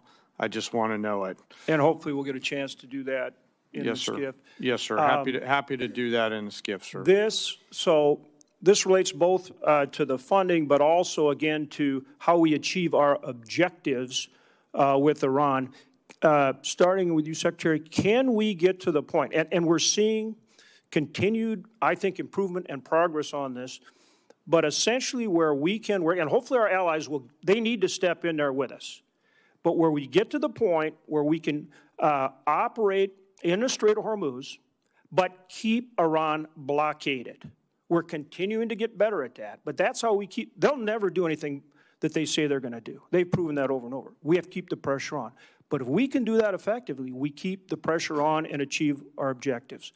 Tell us where we are in getting that accomplished. Senator, I think that's a really good point. That's effectively what we did to create the pressure that led to the circumstances of the MOU, which was we're running a route where ships, and we did it covertly in cooperation with Gulf countries and others who were willing to take some of the risk with our protection and then maintain the blockade. So effectively, oil's coming in and out. Oil prices are coming down, but our blockade is staying and the pressure is mounting on Iran. That's something we have done and can continue to do. We moved into an MOU where Iran said we won't shoot at shipping, and then the IRGC turned around and decided to start shooting at commercial shipping again, at which point the president, as he should, cannot tolerate that, and so we respond, as he said 10 times, you shoot at ships, we're going to shoot at you overwhelmingly, which we have been doing now for, I believe it's a 10th consecutive evening. So consequences come with the willingness to shoot at commercial shipping. Our blockade has been reimposed and is effectively impenetrable. We got seized a ship inside the Arabian Gulf as well. So there's a lot of different angles to it, a lot of levers we can pull, and ultimately a lot of the strikes that Admiral Cooper and CENTCOM have been undertaking are taking Iran's ability to see and sense away in the Strait of Hormuz, which has tactical benefits for us. And that's what this funding is about. This funding is about making sure that we and our allies can operate in the Strait of Hormuz, which helps bring down energy prices for every single American consumer, and that we force Iran to meet our objectives. Isn't that what this package is all about? This is a peace through strength package. That's what $1.5 trillion has always been about, a generational investment at as the chairman alluded to, a step change moment. We need to be able to do it at speed, at scale, with autonomy, with AI, with exquisite high cost and low cost to be ahead and stay ahead so that you're not just able to do what we need to do in the Strait of Hormuz, but deter adversaries like Russia and China from getting involved in future contingencies. And just General Kane for any follow-up that you would like on that issue. Sir, I wouldn't have anything to add. Okay. Again, thank you, and thank you to all of our men and women in uniform. We appreciate them so much.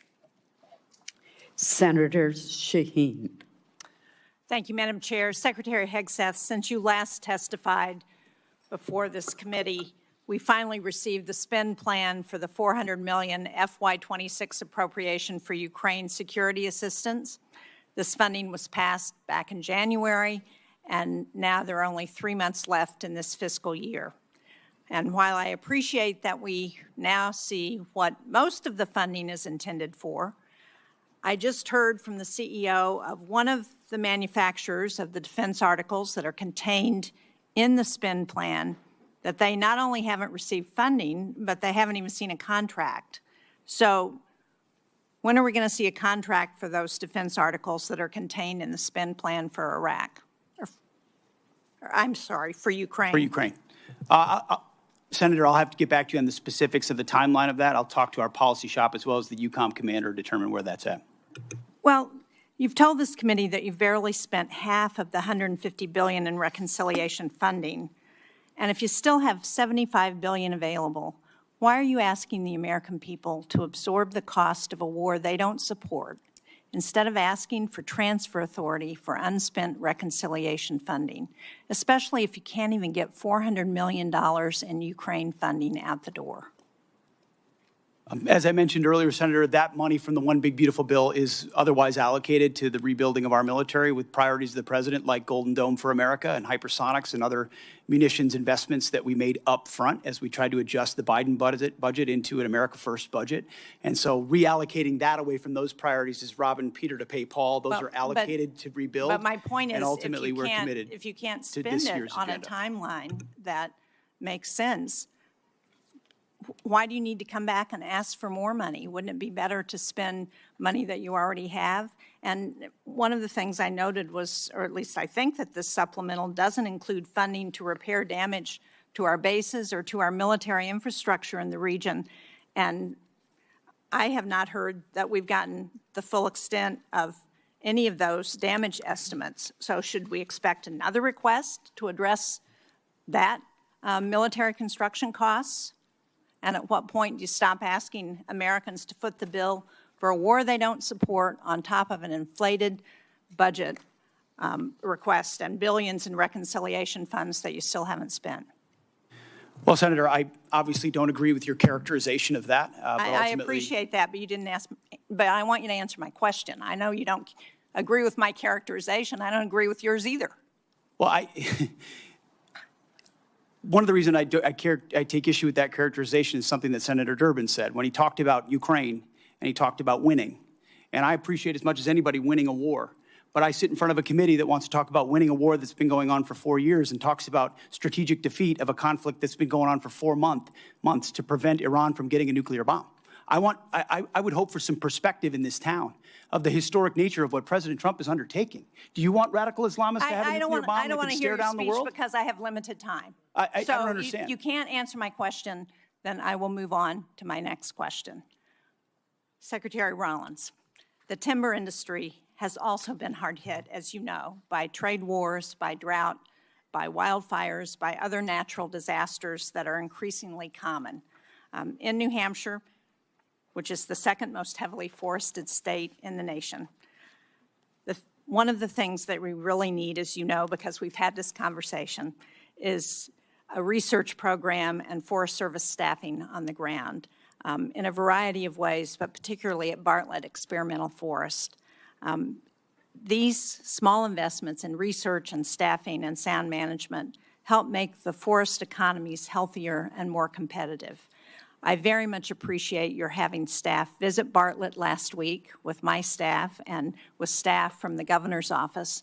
But can you commit to restoring staffing at Bartlett and to keeping the facilities there open now that you've seen the critical nature of that research? Why don't I follow up with you? I have not gotten a report from their visit, so I would like to do that first. But obviously, you and I have been in a continuing conversation about that. The good news, there's no doubt our timber industry is in distress and has been for a long time. The fact that we import 90% or something from other countries of our lumber needs is crazy. We're changing that. But the good news, we had more board feet sold last year than any time in 30 years. This year, we're going to exceed that target again. So we're making the right moves on this, but there's no doubt that research is important to that, as we've discussed. And I'll follow up with our team, and then we'll reconnect. Thank you. I appreciate that. As you pointed out, research is critical to ensuring that the timber economy continues to be successful.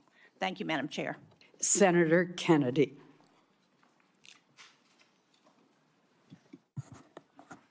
Thank you, Madam Chair. Thank you all for being here today. General, in the war between Russia and Ukraine, who do we want to win? Sir, I want Ukraine to win. Is Russia America's friend? I'm sorry, sir, I couldn't quite hear your question. Is Russia America's friend? I think that depends on your definition of friend. I think it's a complicated relationship. But no, I don't think they're our friends. Thank you.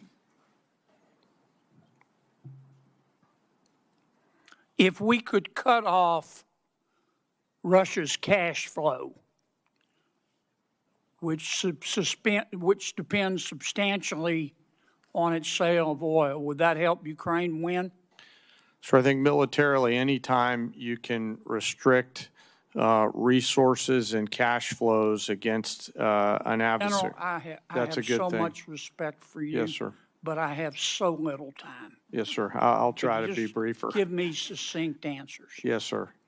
It would assist a. Would help, wouldn't yes, sir. Yes, sir. Okay. If we could stop people, entities, and countries from buying Russia's oil, that would help cut off its cash flow, wouldn't it? Yes, sir. We have a bill to do that, as I'm sure you're aware. We have the votes today to pass it overwhelmingly. I also have enormous respect and admiration for our majority leader, Senator Thune. But I hope everybody on this panel will today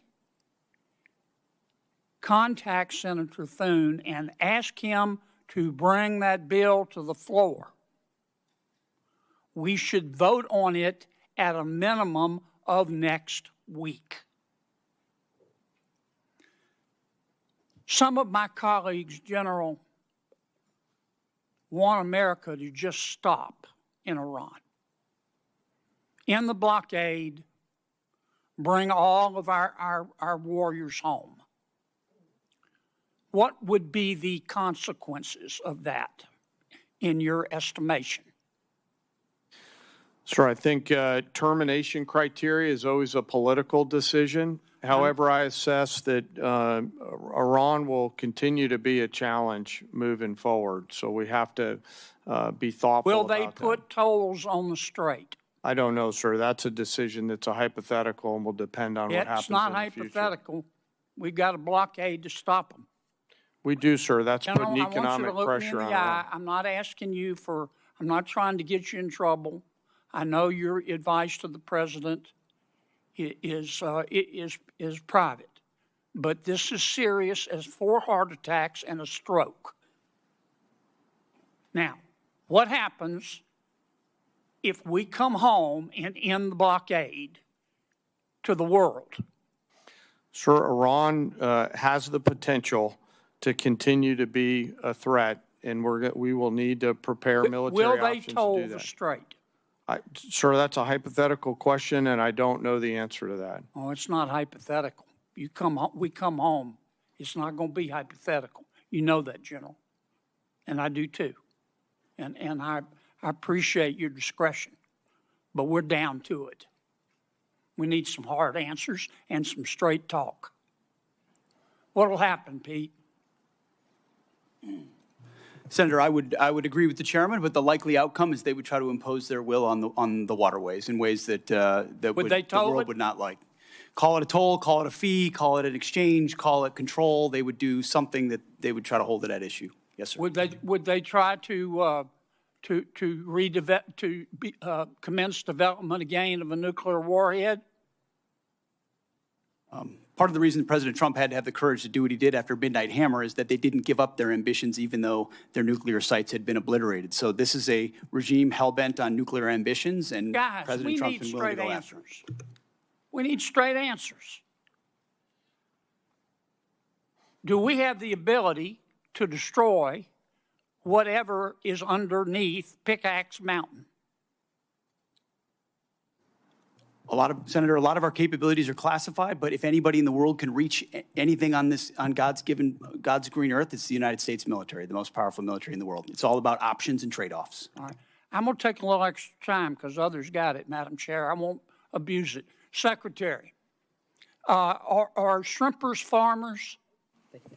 Absolutely, yes. There are farmers of the sea. Are oyster harvesters farmers? Yes. In this USDA, yes. Are they having to compete with other countries who grow oysters and shrimp in a ditch and shoot them full of antibiotics? 100% yes. And if you eat too much of that foreign shrimp and oysters, you'll grow an extra ear, won't you?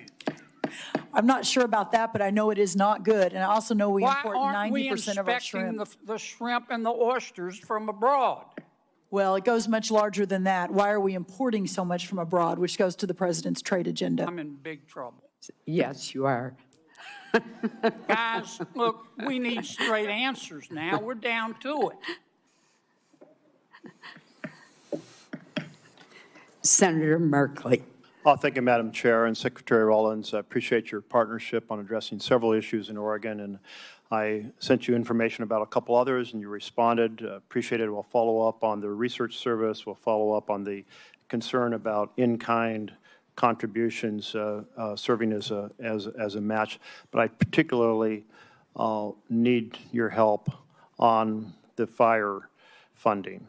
And I know you've indicated how important that is. Where we stand now is that the Senate seems hamstrung, that they're seeking to have OMB give them a number on that.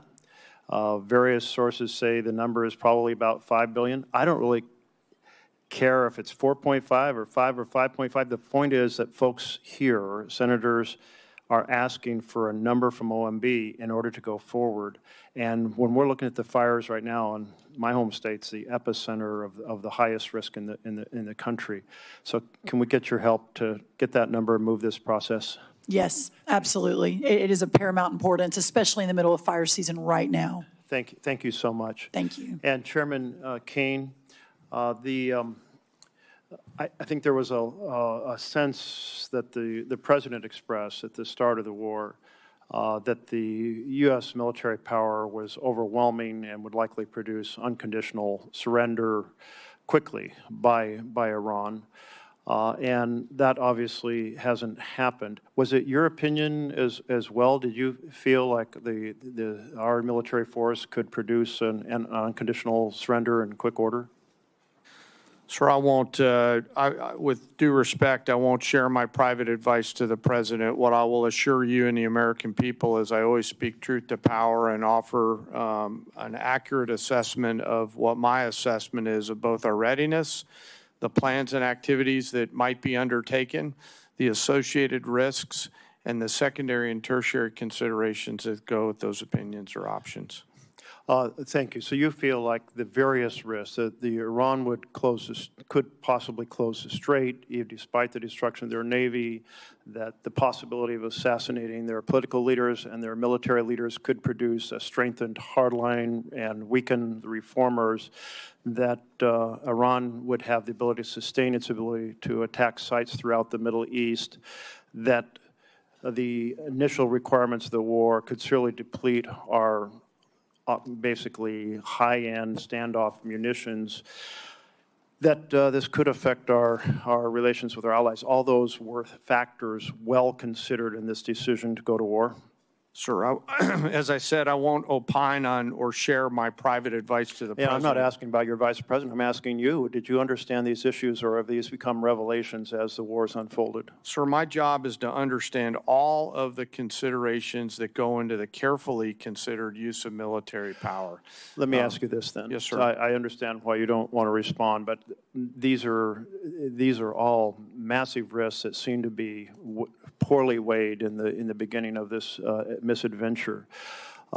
Currently, there are reports that we have hit the Bonzi desalination plant that provides water to about 20 villages or about 10,000 people, and we also damaged the desalination plant at Ketchum Island. Were these deliberate targets by the United States?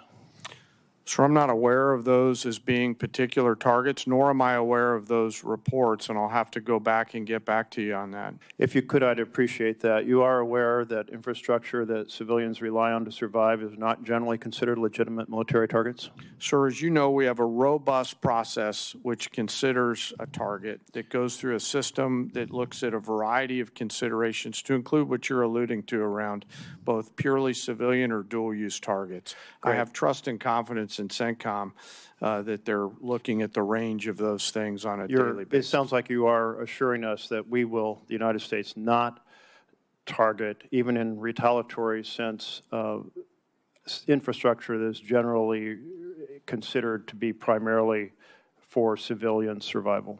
So, as I mentioned, we have a robust process, and we have the most professional military force. It'd just in the be world nice that to have follows you the say law. yes, because this is international law. Yes, if sir, you it understand follows the the law. international law. I do, sir. I've got a Okay. lot of lawyers that help me understand it. Thank you. Yes, sir. And will you get back to us on that Yes, sir. question of Of whether we course. targeted the Yes, sir. desalination plants, and Of if so, why? My time's up, but I do want to express encouragement to look at what the negotiators have put forward, or advisors, as to whether a 10-day break could facilitate returning to dialogue that might find a path forward. Senator Hyde-Smith. Thank you, Madam Chairman, and I want to thank all three of you for being here today. I am going to direct my first question to Secretary Rollins, and again, I want to commend you publicly for the outstanding job you're doing at USDA. You know, this is my world. As former Ag Commissioner, I hear from a lot of producers in Mississippi, and they are so pleased with your performance, and that is just truly genuine right there. But I'm pleased to see the administration's supplemental request as for ag producers, because before I comment on that, I just want the entire committee and administration to take note of the tremendous timber losses as well in places like Mississippi due to winter storms and the tornadoes we've had there. It is significant, and I certainly look forward to working with you with the concerns of the timber sector. Regarding this supplemental, you know, our row crop producers, as you've mentioned in your opening remarks, they are truly in a serious situation. I've talked to multi-generation farmers back home who are the best of the best that did not even plant this year because they could not make the numbers work. And producers in Mississippi and nationwide, you know, we continue to face these economic conditions. They're not going away anytime immediately or soon, but we've seen the commodity prices drop and the input costs just go through the roof. If we want the next generation to stay on the land, Congress, we're going to have to take this opportunity to provide this critical market assistance for our farmers and enact policies that build structural demands for commodities like the Buy American Cotton Act, that year-round E15, all of which would make the paths better, more favorable for these producers going forward. But I appreciate the administration's effort to this date, including the Farmer Bridge Assistance Program that was so valuable, implementation of the updated Farm Safety Net with Working Families Tax Cut Act, and now the supplemental request before Congress. But will you speak to why it's critical for Congress to act swiftly to pass this supplemental and the need for us to pass legislation that drives the demand for farmers' products? Yes, thank you, Senator, for your kind words. A couple of really important points. Number one, as we work to open the markets around the world, and we're seeing, as I mentioned in my opening remarks, just extraordinary numbers. That $50 billion agricultural deficit we inherited a year and a half ago is now down into the 20-ish billion. We expect it to go down significantly this year. Again, the highest price we've seen in over a year in corn is today, in soybeans is today, et cetera. Your point, Senator, about opening up the domestic markets is really important, whether that's E15, renewable fuel standards. Obviously, the RVOs came out, which is a reason for the drive up in some of our row crop prices in the last month, which is really important. But also, as I mentioned, bringing the cost of inputs down. We are expanding fertilizer, the largest ammonia plant. We're going to break ground in Louisiana in 2 weeks, reshoring, bringing back to America real fertilizer production.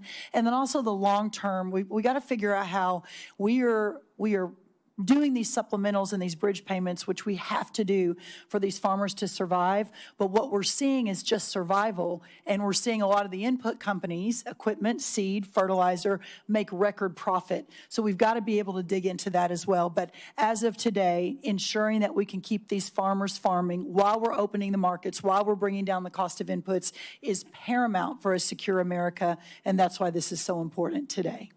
Thank you very much for that. And Secretary Hegseth, thank you for being here and the amazing job that you're doing. I have the utmost respect for you, your team, and what you're accomplishing.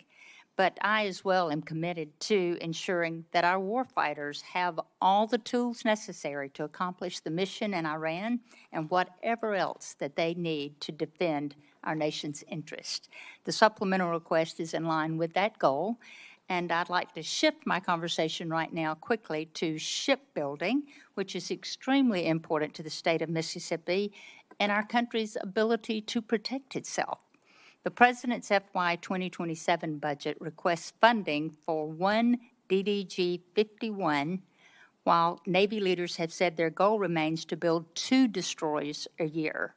And at the same time, the department is exploring options for using allied shipyards and overseas fabrication in future naval construction, which raises questions about the long-term role of the American naval industrial base or shifting work away from domestic shipbuilders. Shipyards like Ingalls in Mississippi, which I would love to invite you down to there. It is amazing, and the thousands of suppliers and small businesses they support, they need the confidence that the work will be there so they can invest in new facilities, hire and train skilled workers, and expand capacity that we will need in the future. Will you help or talk to us about the department's short and long-term shipbuilding plan and how it gives industry the confidence to invest? You just made the case for this generational investment because of the underinvestment, Senator, in shipbuilding in the previous administration. Just static, flat, bureaucratic, slow. We're having to revitalize that industry. And one DDG is a reflection of a backlog in capability. So as we ramp on more capacity, those numbers of DDGs, the workhorse of our Navy, will go up as we grow that force. The senator's time has expired. Thank you. Senator Coons. Thank you, Chairman Collins, Ranking Member Murray. Thank you, Secretary Hegseth, Secretary Rollins, General Kane, for your service. I want to start with the things I know we agree on. We agree that we should honor our fallen, that we should stop and remember them and console and comfort their families, that we should be mindful of the hundreds of Americans who've been wounded and injured in this war in Iran. General Kane, your observations about how our adversaries are aligning more and more closely. Technology is accelerating, and cheap and lethal and easily accessible drones pose greater and greater risks to our troops, our homeland, and our security.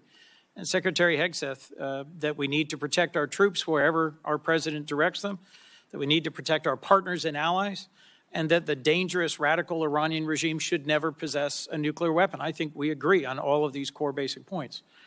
Where I think we may disagree is on this supplemental and on the strategic choices made to achieve some of these core goals. We're 143 days into a war with Iran, a war of choice that we started with Israel, but did not include, consult, or incorporate our core allies, our NATO allies, our regional allies, the American people, and Congress. And the reason to consult and include our allies and Congress and the American people is so that when the costs and the length of a war extend beyond what we'd initially imagined, the American people and their representatives in Congress understand that sacrifice and can continue to support it. I think your first strategic mistake was to not consult the American people in Congress and make a clear case for the reasons behind this war. There have been many, lots offered, and I think our military has executed on the core missions: attack ballistic missile sites, sink the Blue Water Navy, attack their proxies, constrain their capacity.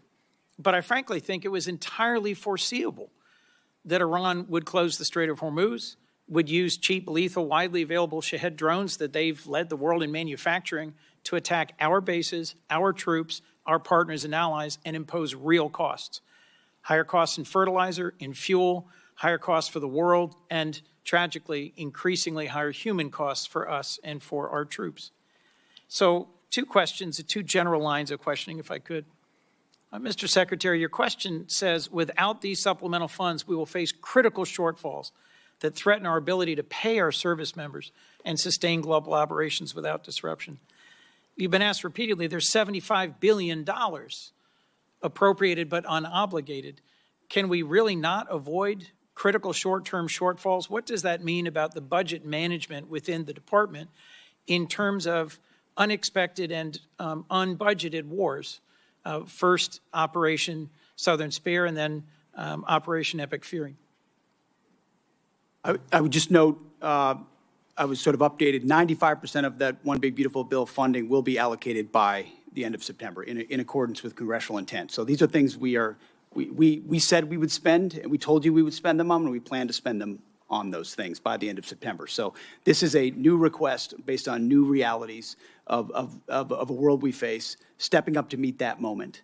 And forgive me, Mr. Secretary, but that's news to me, that $75 billion will be out the door, allocated and spent by September. And I was simply questioning how we have ships running out of fuel in the open seas and planes being grounded and I didn't say ships were running out of fuel in open seas or planes were grounded. I'm saying we have to make trade-offs. Maintenance accounts are running everything out our of money. troops need on the battlefield, they're getting in spades and beyond. It's ultimately looking into the future. Can we invest above and beyond that, the types of munitions fast enough as we upgrade and modernize our force? That's what's at issue here in this $1.5 trillion, this supplemental and any other additional funding that comes. Two quite different things: a $1.5 trillion base budget request and a now $76 billion supplemental. And I was simply going to point to Department of Homeland Security is sitting on nearly $100 billion in unobligated funds. You haven't requested reimbursement for the millions of, frankly, billions of dollars the department has spent on law enforcement. Second, we requested reimbursement and are getting a substantial reimbursement from DHS. That's good news, and that's news to me. And frankly, as we reflect on the service and sacrifice of those who put their lives on the line of this war, one of the things I've raised over and over and over is the ways in which this administration has dragged its feet on partnering with Ukraine in order to deploy the best-in-class sensors, detectors, and counter-drone systems to protect everything from Dover Air Force Base to our bases in the region, to our troops, to our partners. I want to see you focus on accelerating the defense of our troops and our nation, focus on accelerating the defense of our troops and this region, and a strategy that has a real chance at succeeding at the goals that we agree on. Because the strategy followed, I think, has no credible likelihood of success. Senator Britt. Thank you, Madam Chair. Appreciate all of you being here today. So since the beginning of the Putin's aggression into Ukraine, this body has passed 5 supplemental bills funding different portions of that war. You mentioned in your opening, Mr. Secretary, about not getting those munitions that had come through this body quick enough to Ukraine, and also being able to replenish those here at home. Can you talk a little bit more about that? Because I remember the previous administration dragging its feet after this body gave them directive as to what to do. So can you shed a little bit more light as to what you were talking about in your opening? Well, thank you for that question. Sometimes we forget recent history, which under the Biden administration, there were 5 supplemental requests for Ukraine, which almost every member of this body voted for to send rapidly in a bipartisan fashion for something that this committee and the administration deemed to be urgent. President Trump may take a different view, but that was the view of the Biden administration. And real quick, wouldn't you say it would be urgent to make sure that our men and women in uniform right now have everything that they need? I would argue providing for American men and women as opposed to Ukrainian men and women is a higher priority for the United States Senate. So 5 supplementals that went to Ukraine, as good as that cause may be, why is that righteous to do? But funding troops in harm's way right now, given the threat and what they're undertaking, this is a partisan exercise. And so, it's hypocrisy. And I appreciate Secretary, you pointing it out. Real quick, Madam Secretary, question for you. When the Russia-Ukraine war started, we saw obviously costs go up around the world. In particular, in that region, we know that the supplying of fertilizer, was tremendous. We also know Ukraine was top 5 when it came to wheat and corn and other things that we utilize, across the globe. It's my recollection that fertilizer went up about 55%. Obviously, if we were able to create stability there in the region and have peace, it would follow that then prices would likely go down over time within the agriculture world as well. Is that fair? Yes, that's correct. Okay, and when we're looking at the Ukraine and Russia war and trying to end Putin's aggression, trying to bring peace, General Kane, if we were to cut off the funding that Russia was getting, would it follow that would be a driver that could possibly lead Putin to the table? Sarah, yes, and their economy's struggling now.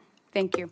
And we also know, I saw reports this weekend, that it is said that possibly Russia and China, which I know you can't comment on right now, but are actually helping Iran, whether it is targeting our troops, funding, and other mechanisms. So a thing that we could all agree that ending that would be helpful. I want to just echo Senator Kennedy's comments that I think the sooner we can get this bill on the floor and passed, it'd be huge with regards to Russian sanctions. Also want to just talk briefly about the dysfunction of this body. So my question is for you, Mr. Secretary, and you, General Kane. I would have to think that our adversaries, and I believe that we need to fully fund our military, making sure that our warfighter is the best ready, trained, and equipped across the planet. I think we have an obligation and a duty to not only meet the needs of the moment, but to also look at what's to come and be preparing for that. You talked about an insurance policy. You talk about what we need to do.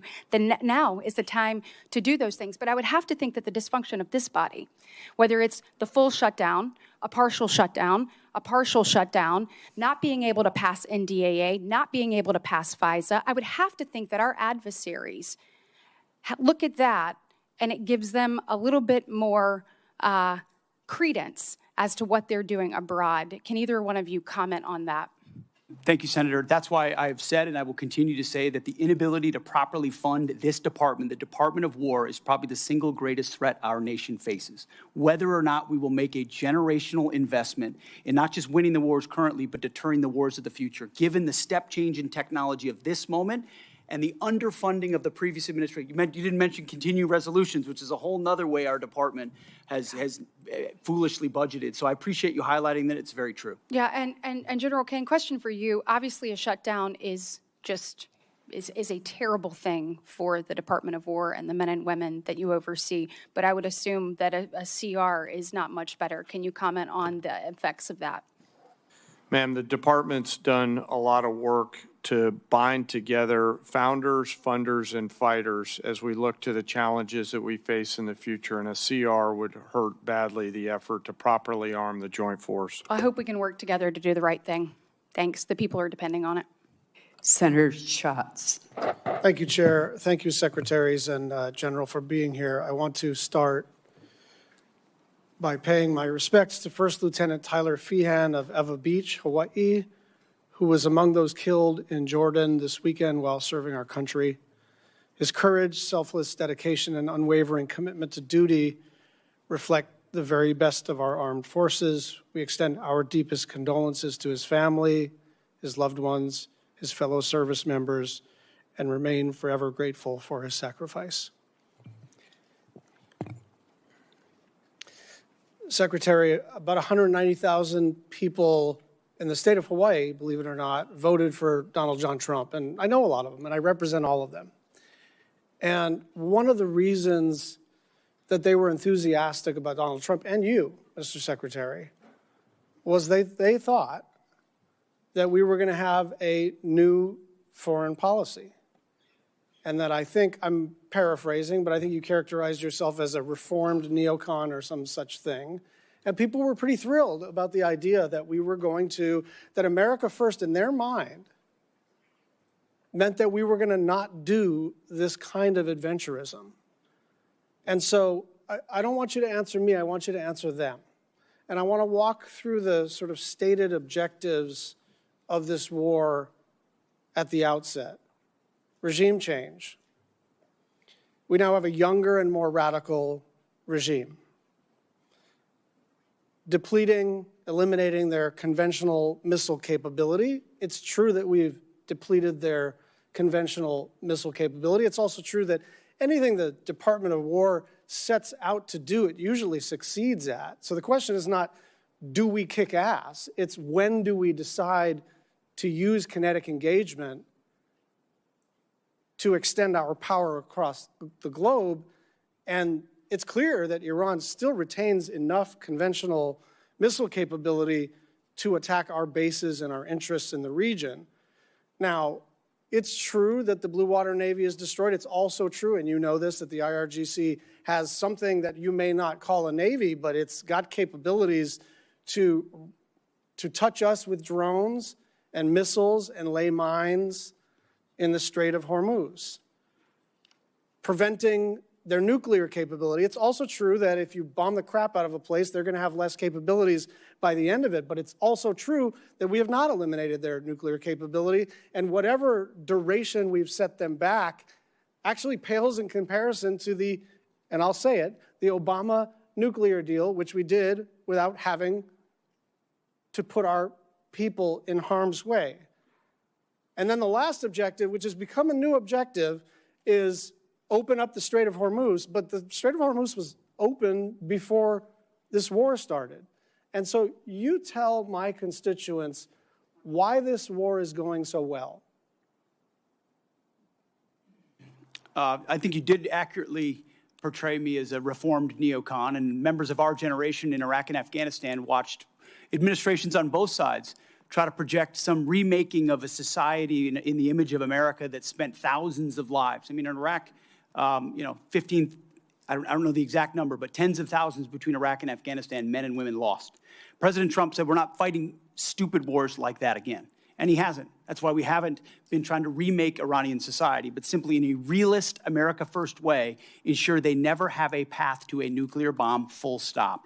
And he has said as a candidate, and he said as a private citizen, Iran can never have a nuclear weapon because radical Islamists with nuclear weapon will wield it over our head in perpetuity. Secretary, so President Trump ran on fighting wars differently, and we're doing so overwhelmingly.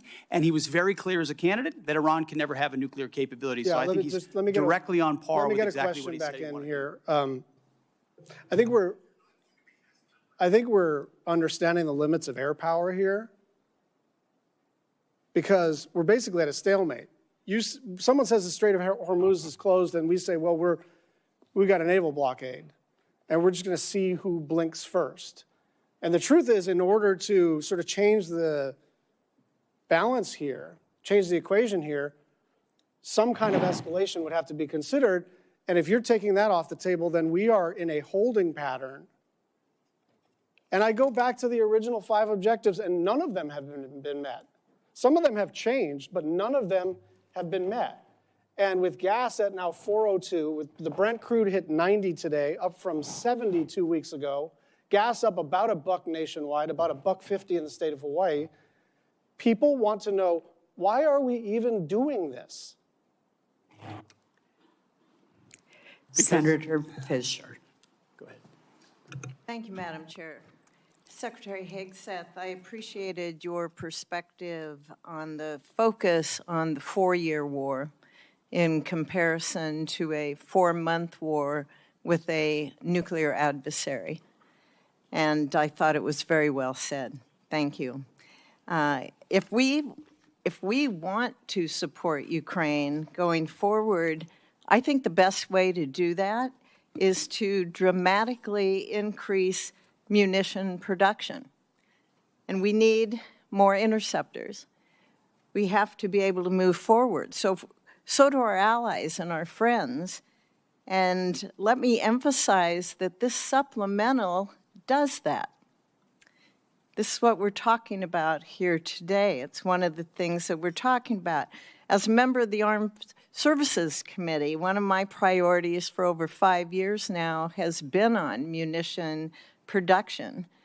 General Kane, what happens if Congress doesn't fund this $21 billion request for additional munitions? Well, ma'am, there's been a lot of work done by the department to partner with the private sector. I'll acknowledge some of the efforts that the private sector is doing to utilize their own capital to facilitate factories. If we don't, as a team, figure out how to properly fund the department, then, we're not going to get the munitions, and there's going to be a lack of shared risk between the federal government and the private sector. And I think we're at a point in time in our history where we need to partner. We need to find an ability to share risk. We need to be better sellers and buyers on both sides in order to make sure that the young all-volunteer force has the weapons that they need before they are asked to go do something. What you're saying is we need to be prepared as a country.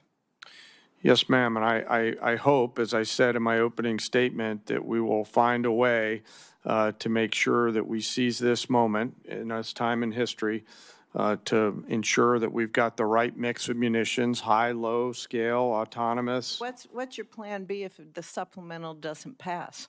What's plan B? Ma'am, we will always figure things out. We will always have contingencies. We will always determine a way to create multiple simultaneous dilemmas for adversaries around the world in order to create time for us to do the work that the Congress and the department needs to do together. As you've heard me say a number of times in our posture hearings on armed services and also in classified briefings, we don't have a lot of time, do we, sir? No, ma'am. That's why I said, if not now, then when? And if not us, then who? And I truly believe we're at one of those moments in history where we have a choice to make, just given what I see on the next couple ridge lines. And I encourage us to move forward. Thank you. Mr. Secretary, how would this request scale munitions production and be able to accelerate our delivery times? In the past, previous administrations would sort of send the same amount of dollars into trying to encourage companies to build another factory and add an additional shift. What this munition request does is fulfills deals that our department have cut with these companies. First, multi-year procurement, where these companies that make SM-3s or Patriots or THAADs or Tomahawks. It was a priority for our NDAA a couple years ago. Absolutely. And you have provided that authority, multi-year procurement. And now those companies are spending $4 billion, $5 billion, $3 billion on building their own new factories that then produce 2x, 3x, or 4x the amount of munitions than they did in the past, and they paid for it. So actually, in this budget, which is $21 billion, as you mentioned, it saves $18 billion over the FIDIP on munitions because we're buying munitions at today's cost and not at 5 or 7 years from now when we will also get them. I hate to interrupt, but we're running out of time. We also have the request includes $4.1 billion for our space-based capabilities, and that includes the AMTI and our space data network capabilities. And these really underpin the long-range kill chains and allow our warfighters to detect and also then to track the airborne threats. So, Mr. Secretary, what's the risk to the joint force if we delay these programs until FY28 or beyond? Senator, not being able to see, not being able to sense before an adversary is able to engage one of our capabilities, and which means falling behind in the domain of space, which means falling behind at every other domain. Great, thank you. And General Kane, do you have anything to add on that about why Congress can't wait? I think you make such an excellent case on that. No, ma'am, I'll stick with the words that I offered. Secretary Rollins, thank you for your focus on year-round sale of B-15, for taking care of the horrible disasters we've had in Nebraska. We appreciate you coming out. And I have a couple things more, of course, that I want to bring to your attention, but thank you very much. Thank you, Madam Chair. Senator Van Hollen. Thank you, Madam Chair. Secretary Rollins, the Beltsville Agricultural Research Center in Maryland is one of the crown jewels of agricultural research in the United States. And my question is simple. Can we find some time to get together in the coming weeks to discuss the situation there? Absolutely, yes. Thank you, Madam Secretary. Yes. Let me turn to the Iran war. We recently lost 3 American heroes. That brings the death toll for American soldiers to 18. 1 is still missing. Hundreds have been injured. That's on top of the civilian death toll throughout the region that now stands at several thousand, including the over 150 people killed in the bombing of an elementary school in Minab in Iran. Meanwhile, the Strait of Hormuz is closed. Gas prices today in the United States again spiked above $4 a gallon. And that will also continue to push up costs for groceries and other things that families buy. Secretary Hegseth, you said in your opening statement the best way to ensure peace is to prepare for war, and I agree with you about deterrence. I would also submit that the best way to ensure peace is not to start wars, because wars are a lot easier to start than they are to end. General Kane, I heard your testimony saying Iran will continue to be a challenge. And I think it's pretty clear that that is, in fact, the case. And, General, in order for you to develop a military strategy to accomplish a particular objective, you obviously need to know what those objectives are, right? Yes, sir. It all starts with what is the political objective, and from that we derive military objectives that support whatever that end state is. And as you say, that is a political objective. Yes, sir. So, Mr. Secretary, you've talked a lot about winning. You've talked about winning in your testimony today. You've talked about winning throughout the Iran war, and we all like winning. But I think the American people deserve a definition of what it means to win in Iran, because this war has dragged out for a lot longer than certainly the President of the United States indicated. Indeed, the President said on March 24th, and I'm quoting, "We've won this war. This war has been won." Do you know what the President meant by that back in March? Well, Senator, I would just note that militarily, I mean, Iran has been completely overmatched and crushed from the beginning, militarily. Their capabilities are nowhere near ours. I would take issue with your characterization that we started this war. Iran started this war 47 years ago, and they've killed thousands of Americans, including our brothers on the battlefield in Iraq. Iran has been targeting us for a long time. Mr. Secretary, we didn't start it, they did. Let me just ask you this, since you said that what the President meant by his statement on March 24th, I think that we had sort of defeated Iran militarily. But that is not the entire objective of this war. I don't think there was ever a question about whether the United States, with its superior military, could destroy a lot of Iranian assets, military assets, or other assets. That was never a question. But when most people think of winning the war, they think that that means the war is going to come to an end because we've won. And the President said back in March that we'd won. So I guess my question to you is, how are we going to define winning? I hear back in March you said about the Iranians, and I quote, "Whether they will have a ceremony in Tehran Square and surrender, that's up to them." So my question, Mr. Secretary, reopening the Strait of Hormuz is necessary in order for us to win, right? That's just a simple yes or no question. You asked me what the overarching objective is, and I would say ensuring Iran never has a nuclear weapon. That's been clear from the president from day one. That's why Midnight Hammer was undertaken, to obliterate their nuclear sites. That's why we're watching their nuclear sites. That's why that was a part of negotiations, ensuring that the next generation of Americans don't have to deal with an Iran that wields a nuclear weapon. Since that's what you're leading with, Mr. Secretary, let me just say this. You said after Midnight Hammer, and I'm quoting, our bombing campaign obliterated Iran's ability to create nuclear weapons, unquote. Clearly, that is not the case based on your testimony today. It's also a fact that the DNI, Tulsi Gabbard, testified in front of the Intelligence Committee that it was our assessment that Iran did not intend to restart its nuclear program. The President of the United States, just about a week ago, said Iran has committed not to develop a nuclear weapon, which of course is a commitment they've made for many years. We need to enforce that. That's what we are doing under the JCPOA. Thank you, Madam Chairman. Senator Rounds. Thank you, Madam Chair. I had the opportunity to serve as governor of South Dakota for 8 years. During that time, we deployed over 5,000 young men and women into harm's way, National Guard members from South Dakota. I attended their departure ceremonies. I attended their welcome home ceremonies, and I attended 31 funerals. One of the main reasons that I decided to come to Washington was because I never wanted to see young men and women going into harm's way again if they didn't have the best leadership, the best training, and the best equipment possible.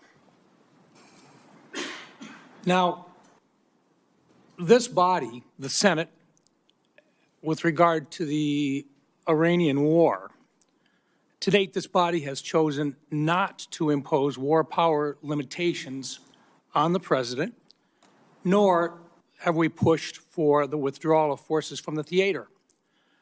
I think the decision to take out Iran's nuclear program and their missile production capacity was the right one, and it should have been done a long time ago. But when the president did that, we also assumed that there would be risk involved. And when you put young men and women in harm's way, you want to do everything you can to make sure that you get in, you get the job done, and you get out. I think that's what we talk about. Now today, it has been since February that we now have the Iranians that are shooting back. We haven't finished the job. I think the question that the American people have is when the difficult decision comes, because I don't think diplomacy is necessarily working, and I think most people would say we've got more issues in front of us before this is complete.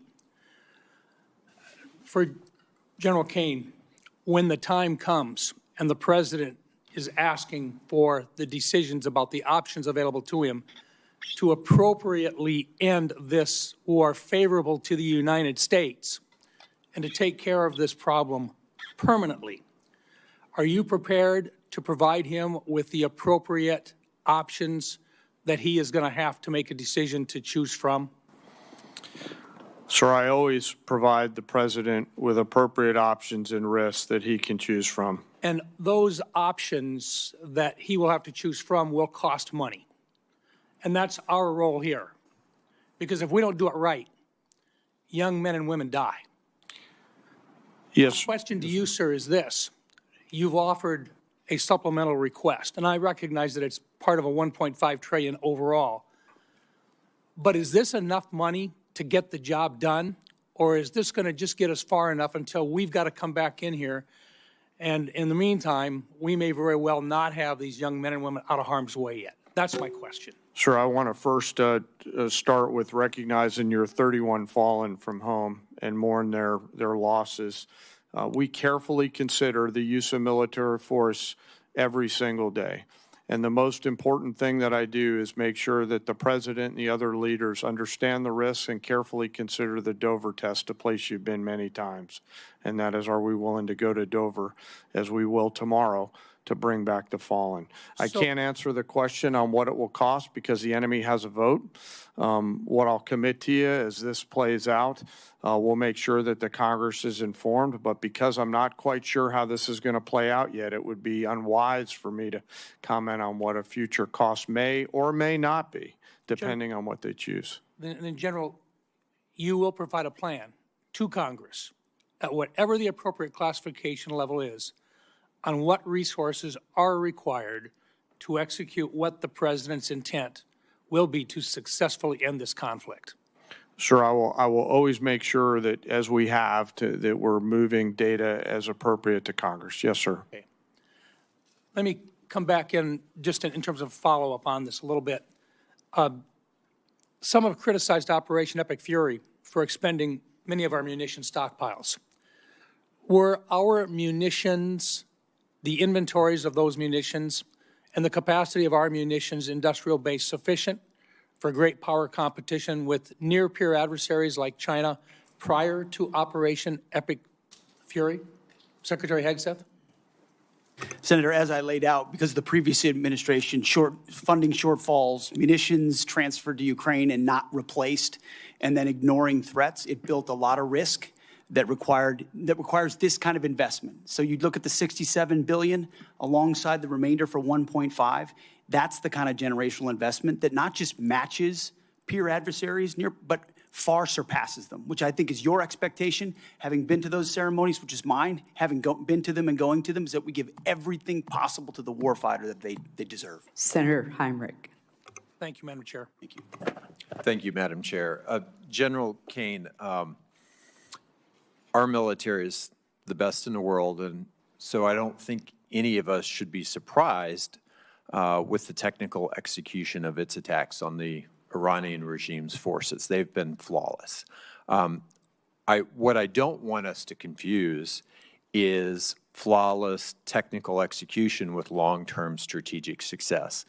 And I think one objective that is relatively modest, because it puts us back to where we were when we started this, but nonetheless is incredibly important as a critical objective, is that I want to see the strait open again, and I want to see it open where shippers can transit that strait without being extorted by Iran.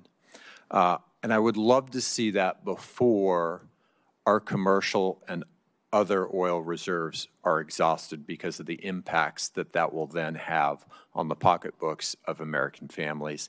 Is that a reasonable objective, and is it one that you share?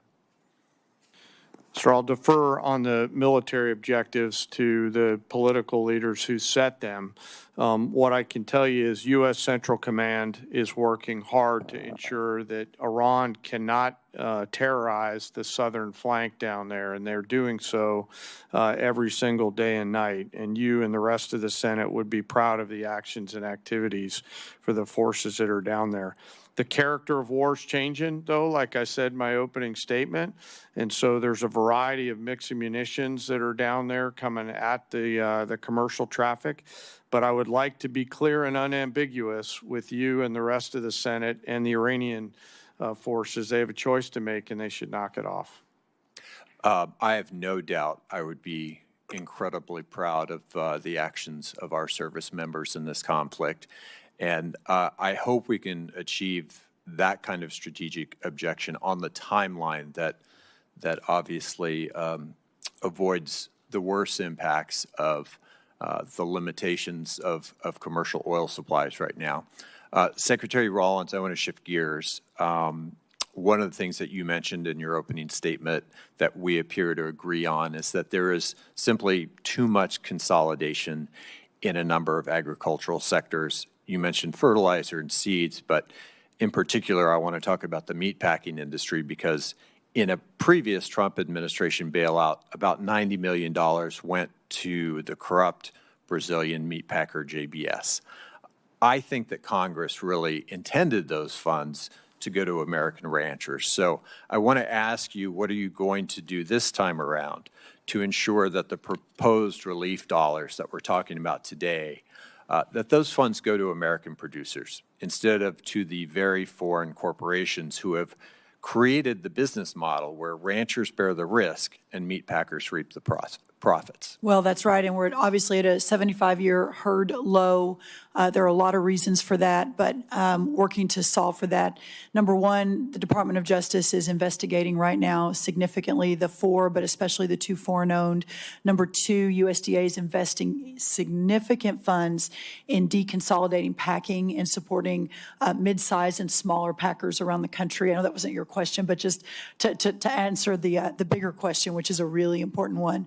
But from my perspective, what the Trump USDA 2.0 has been hyper-focused on small and mid-sized farmers and ranchers. We have worked really hard on the $40 billion that has already moved through to make sure that that goes to where it is intended, which is not multinational foreign agricultural corporations. I very much support the efforts of the Department of Justice. I think there is a very important antitrust case to be made here. At the same time, I've watched as your department has rescinded 3 important rules that were put in place to protect farmers and ranchers from unfair practices by the large meat packers. Those rules were supported by the American Farm Bureau and the National Farmers Union. Explain that discrepancy to me. Which rules?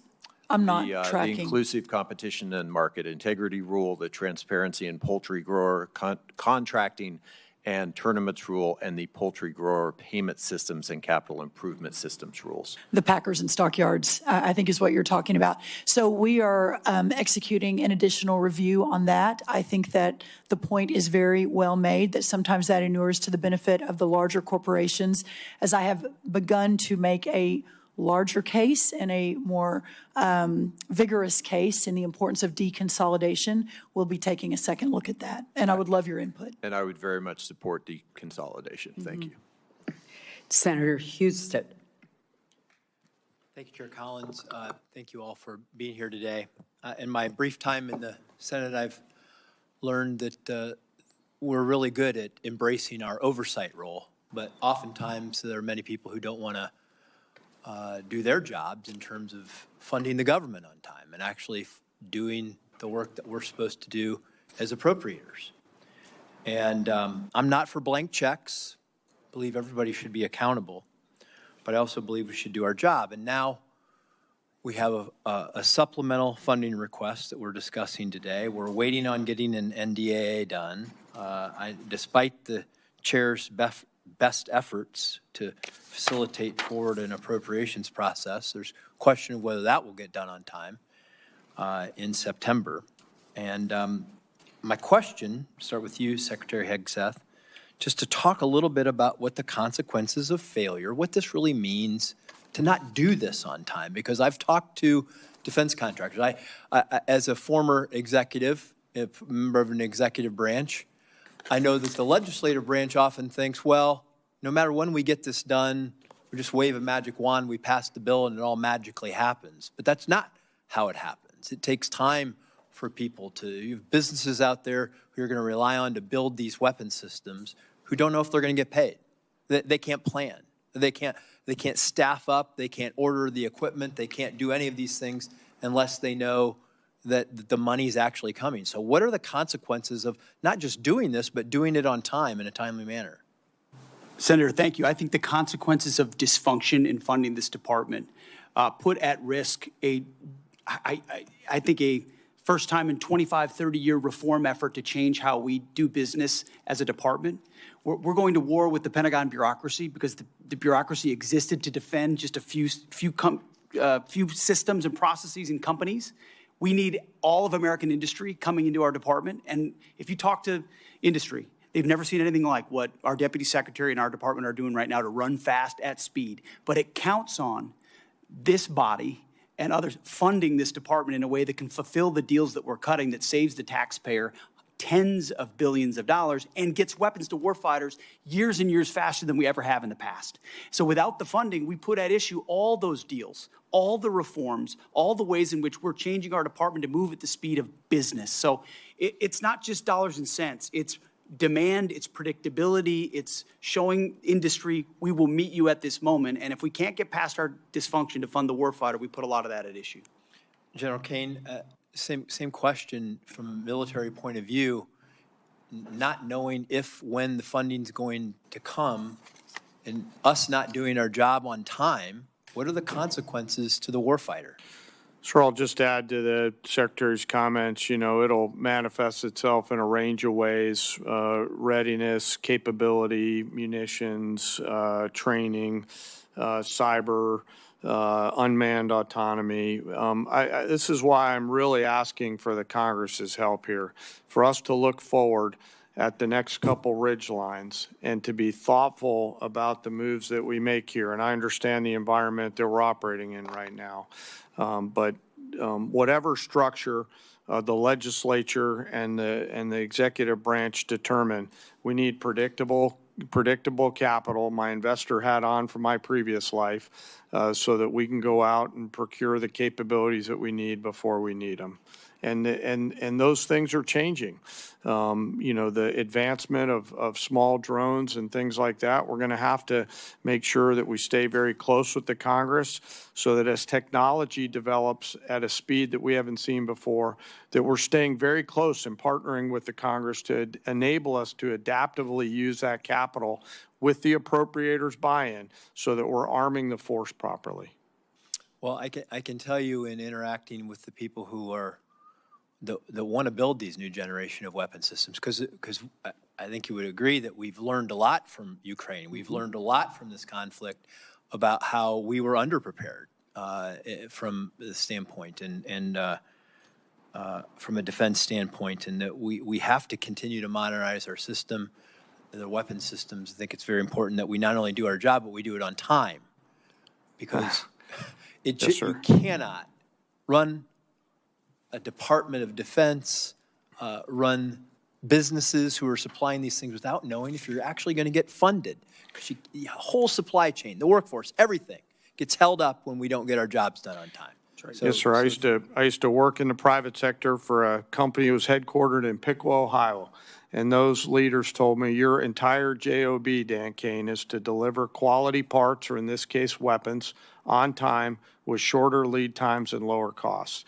And part of why I'm so passionate about this is because I see how this capital, if the Congress chooses to give it to us, will manifest itself in real combat capability, lethality, and survivability for our joint force. Thank you, and thank you, Secretary Rollins, for coming to Ohio, meeting with all of our ag leaders. It was great. Thank you, Madam Chair. Senator Gillibrand. Thank you, Madam Chairwoman. Secretary Hegseth, you're requesting billions of dollars in supplemental funding for a war that you said would last for weeks, and that the president has no plan or ability to end. At the same time, this still unauthorized and extremely unpopular war has caused gas, diesel, fertilizer, and other essentials that New Yorkers and our farmers need across the country, and has become much more expensive. So how do I go back to New York, and what would you say to them who are seeing their health care bills rise because massive cuts to Medicaid?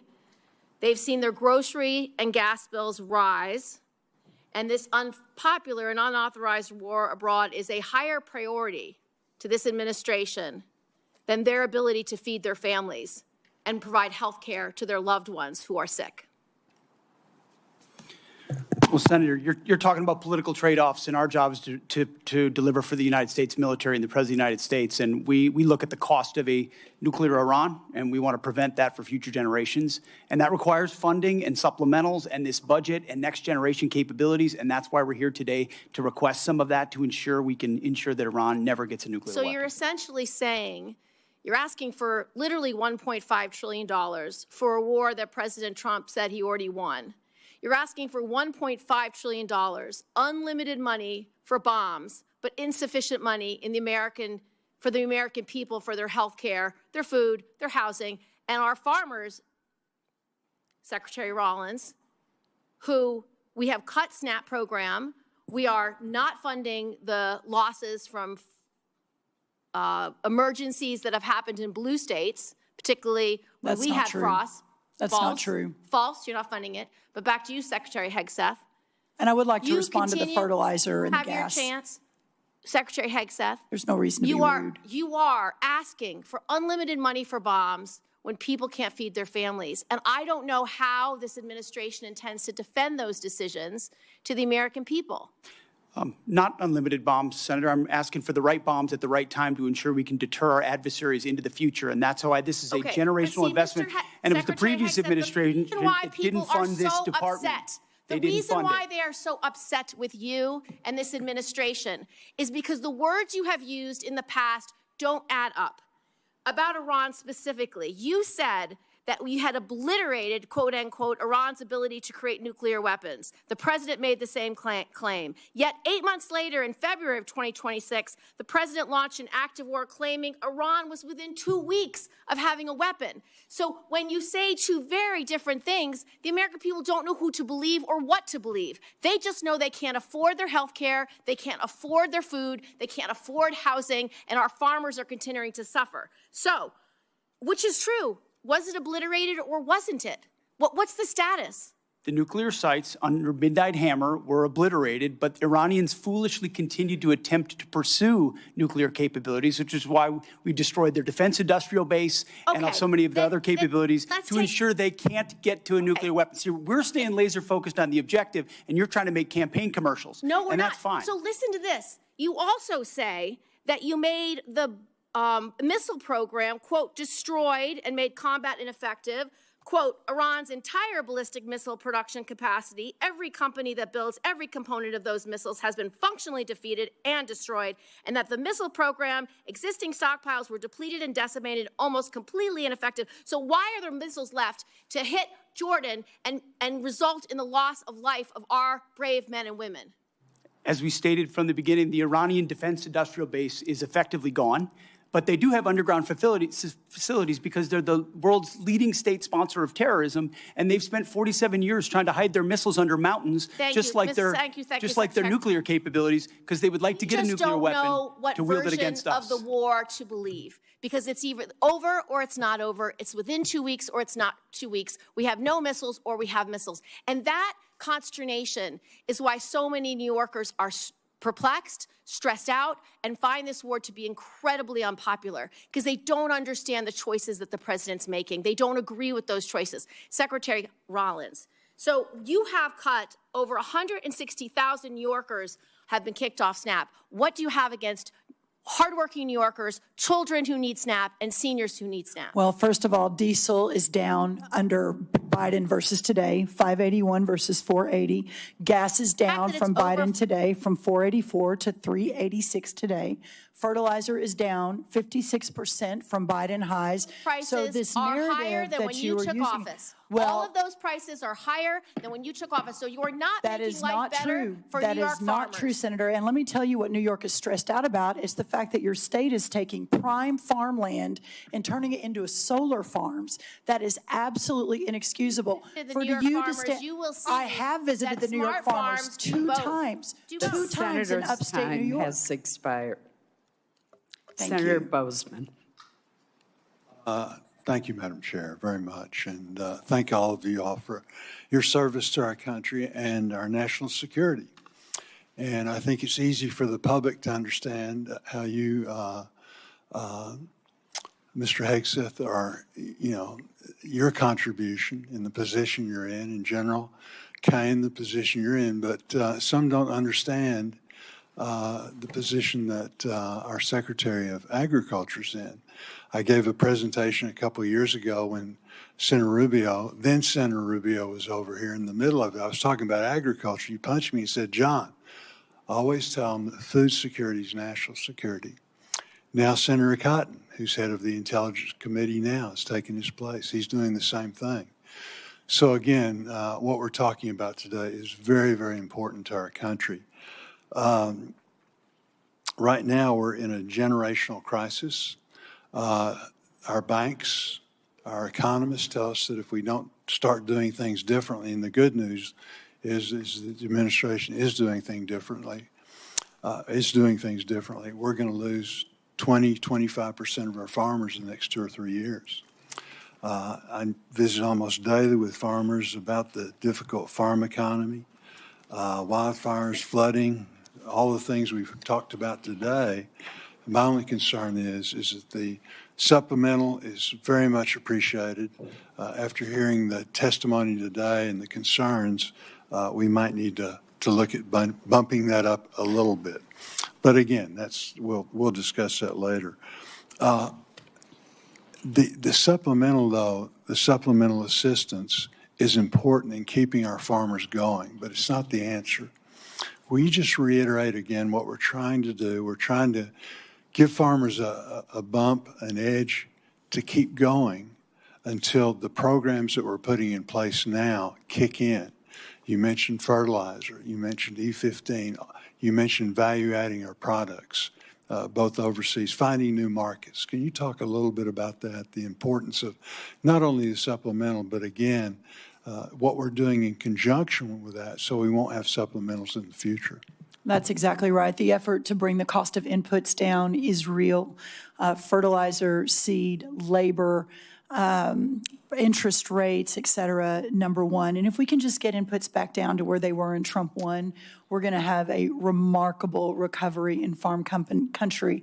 But then you add that to the 19 new trade deals, more coming online every day, the record-breaking exports that we're going to see in a lot of our row crops, but also in dairy and tree nuts and others. That's going to be a game changer.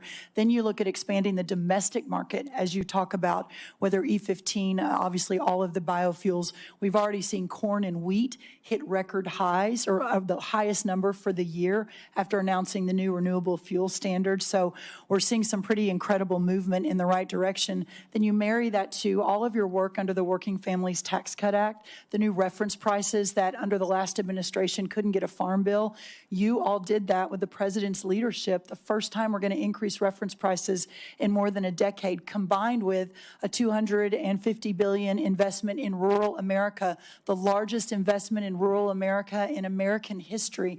This Congress did that with the White House's leadership. All of that together is going to change the trajectory for the long term of farming and ranching in America. But to get to that point, that's why this supplemental is so very, very important. Madam Secretary, I have a letter from Farm Bureau that I want to put into the record that just outlines requesting relief to sustain America's farmers and ranchers. Secretary Hegseth, General Kane, one of the things that we're concerned about is that in the military construction aspect of things, we're really not asking for that in the supplemental.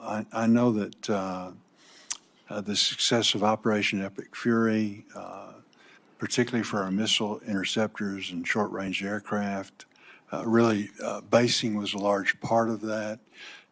Can you tell us how we can help you, again, try and plus up our military construction in some way so that we're not going to be faced with this in the future, trying to double up? Senator, I think by Congress finding the ability to meet up to close to our the totality of $1.5 trillion means we're not making the kind of trade-offs this department has made now for decades. Those are the types of things, construction, maintenance, that fall off when trade-offs occur. And so you dig the hole even deeper. And what this budget does, first of all, it fully funds the UPA list, which is the unfunded priority list of PACOM, a priority theater, and then it gets at every single substandard barrack that we have across the department. So we're funding the military construction in a way that we've never done before to get out of the hole that we've had for a while. Very good. Thank you, Madam Chair. Thank you, Senator Bozeman. To the very patient Senator Baldwin. Thank you, Madam Chair and Madam Vice Chair. And thank you for appearing before our committee today. To many I represent and to me, this supplemental request is another example of this administration's misplaced priorities.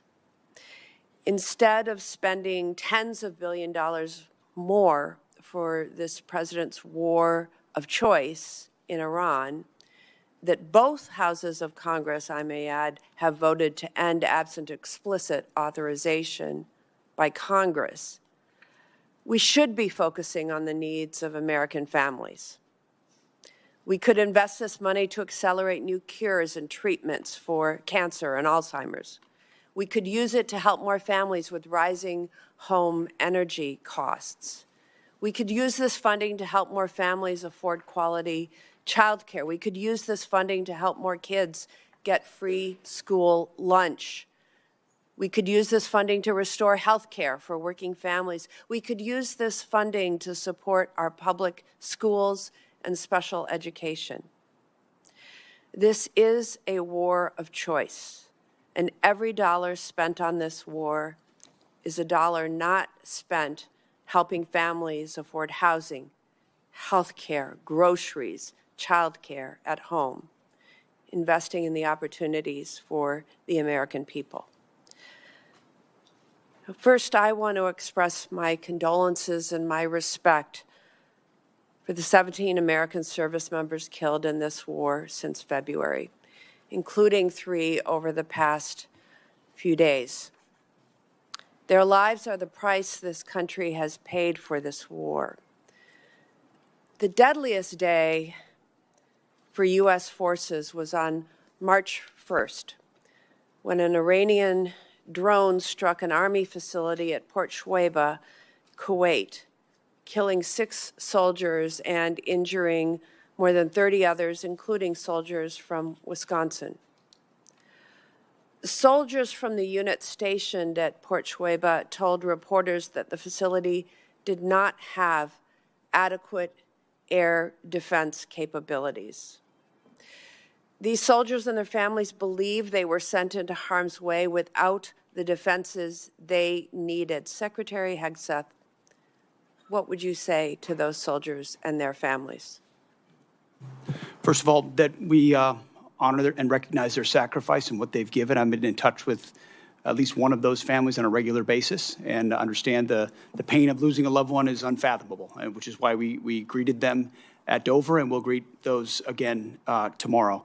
I would say in talking to Admiral Cooper, the CENTCOM commander, before all of this was undertaken, maximizing defensive capabilities, mostly by moving as many people as possible off the X, which we did in historic fashion, moving almost 90% of Americans in theaters off of where they could be a target, first of all. So bunkers that they would move into, early warning. On Fort Shuaibah, and I will quote from the Washington Post article of July 12th. Shuaibah, this is a quote, Shuaibah did not have any of the systems that would take down the one-way attack Shahed drones, and initial security assessments found that the base was not adequately protected, end quote. Soldiers at Port Shuaibah have also been quoted in news reports saying that requests for additional medical and drone defense systems were denied prior to the conflict with Iran beginning. Why were those requests denied, Secretary Hegseth?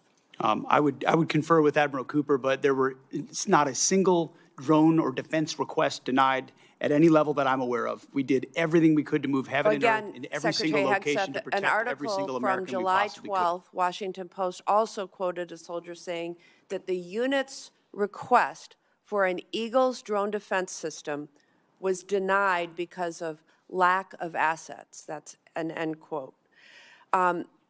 U.S. Army Central has conducted an investigation into that attack. Do you commit to releasing the findings of that investigation publicly, yes or no? We'll get you the status of that. I would argue if it was a resource constraint, that's precisely why we're having this hearing today, to speed up systems to the battlefield, to warfighters as fast as humanly possible. It's been too slow in the past. It needs to be faster. The reforms we're undertaking will do that. The findings of that investigation publicly, yes or no? I will work with Admiral Cooper to make sure it's handled properly. Yes, Senator. Thank you. Secretary Hegseth, I traveled to Walter Reed Military Hospital and met with soldiers who were injured in that attack.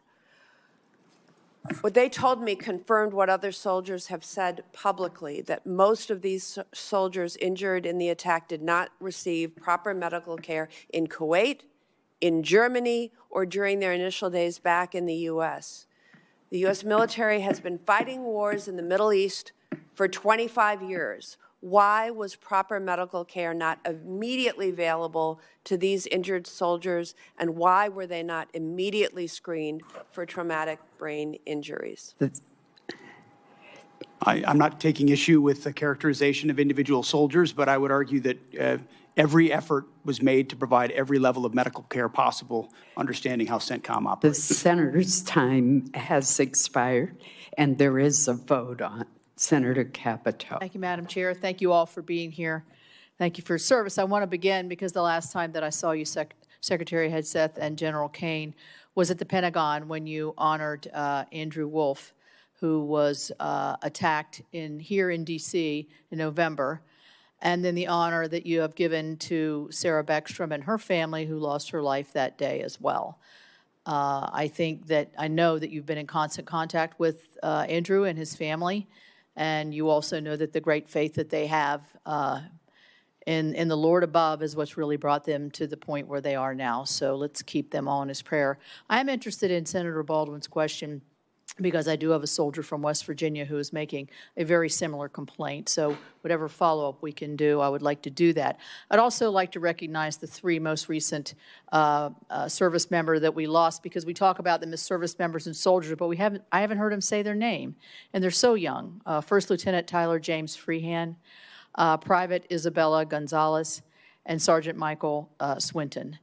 You will be, greeting their families and, unfortunately, their caskets as they come forward tomorrow. So my question is, we've heard a lot about why we shouldn't be voting for this supplemental, or questions as to, is that really necessary, or why? I guess my question, General Kane, is, what's the consequence of not passing this supplemental? Where do you see that hitting us most deeply? Yes, ma'am. It will manifest itself in a few different places. Most significantly, it'll be in military personnel-related matters. We'll figure out how to pay soldiers and sailors, but that would be a strain.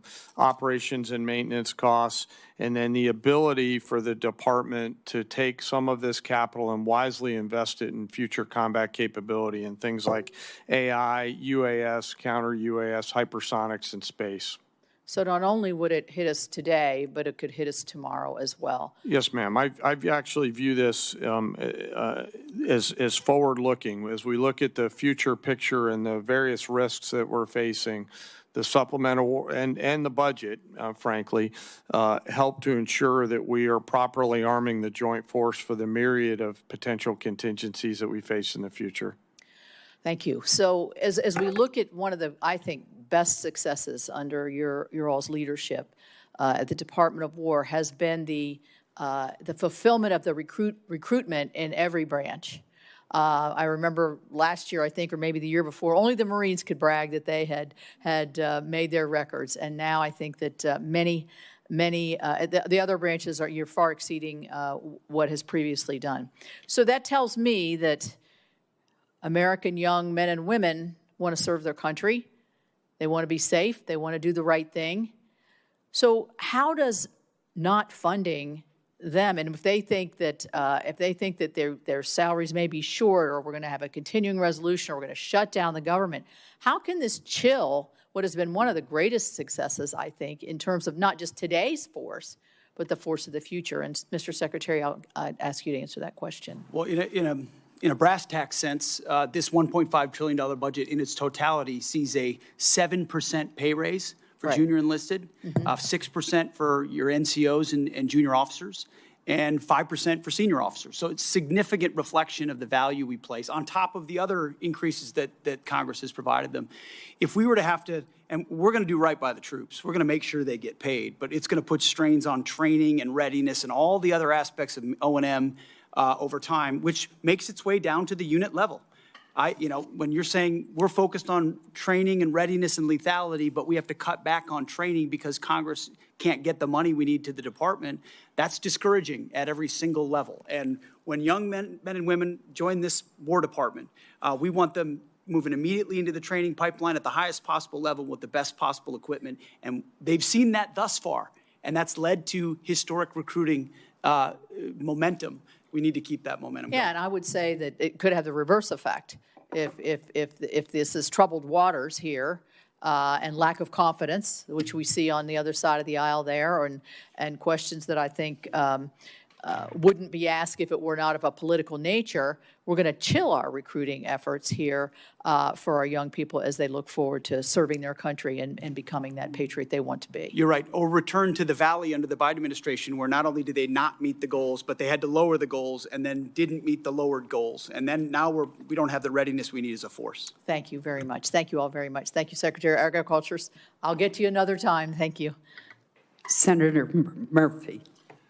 Thank you all for being here today. Secretary Hegseth, the American people either didn't want this war from the start or were deeply skeptical of this war because they have seen this country make the same mistake over and over again in wars in the Middle East, and that is to create either unrealistic or open-ended objectives. You said in March that the United States was, quote, on plan to defeat, destroy, and disable all of Iran's meaningful military capabilities at a pace that the world has never seen before. Obviously, as we've discussed here today, that objective has not been achieved and is not going to be achieved. Iran is adept, more adept than even at the start of the war, at hiding their capabilities or repairing after damage we have done. There's an open report that when it comes to their missile sites along the Strait of Hormuz, 30 of 33 are still operational. I wouldn't believe all the open reports, Senator.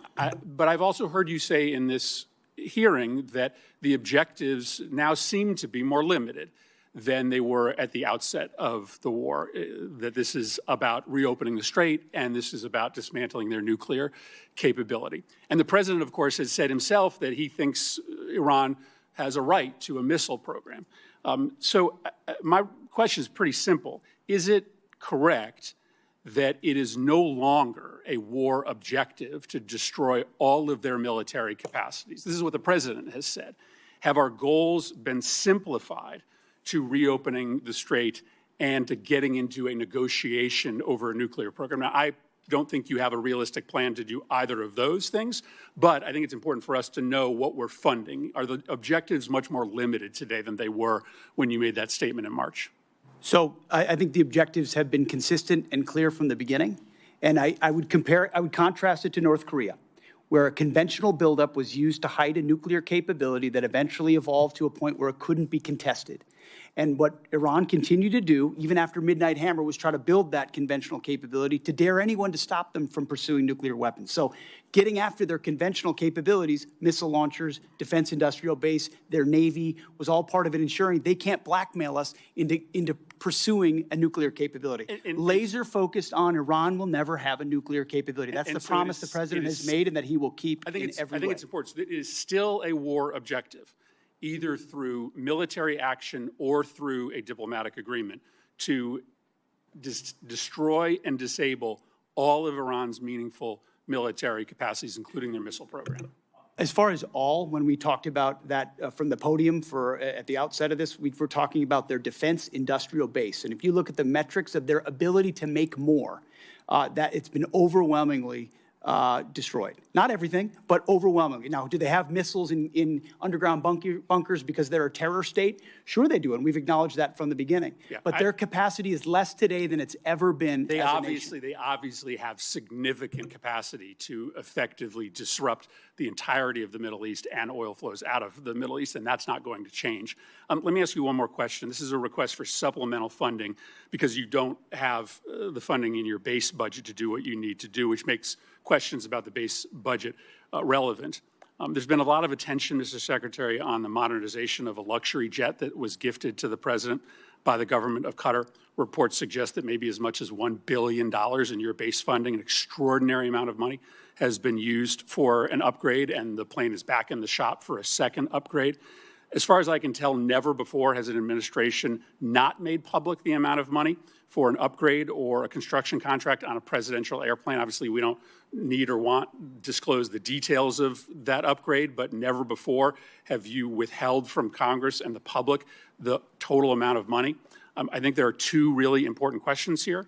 One, will you make public the amount of money that you are spending to upgrade this plane?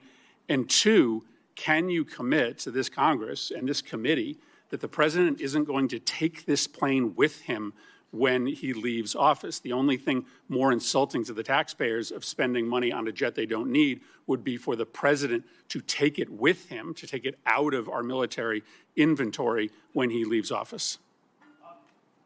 Say the Air Force has done an incredible job making that a capable jet that ultimately, but its capabilities and investment are classified and shouldn't be talked about in That's public not what I'm setting, asking. considering Will the you make security of the amount President of the money? United States. Will you disclose the amount of money publicly?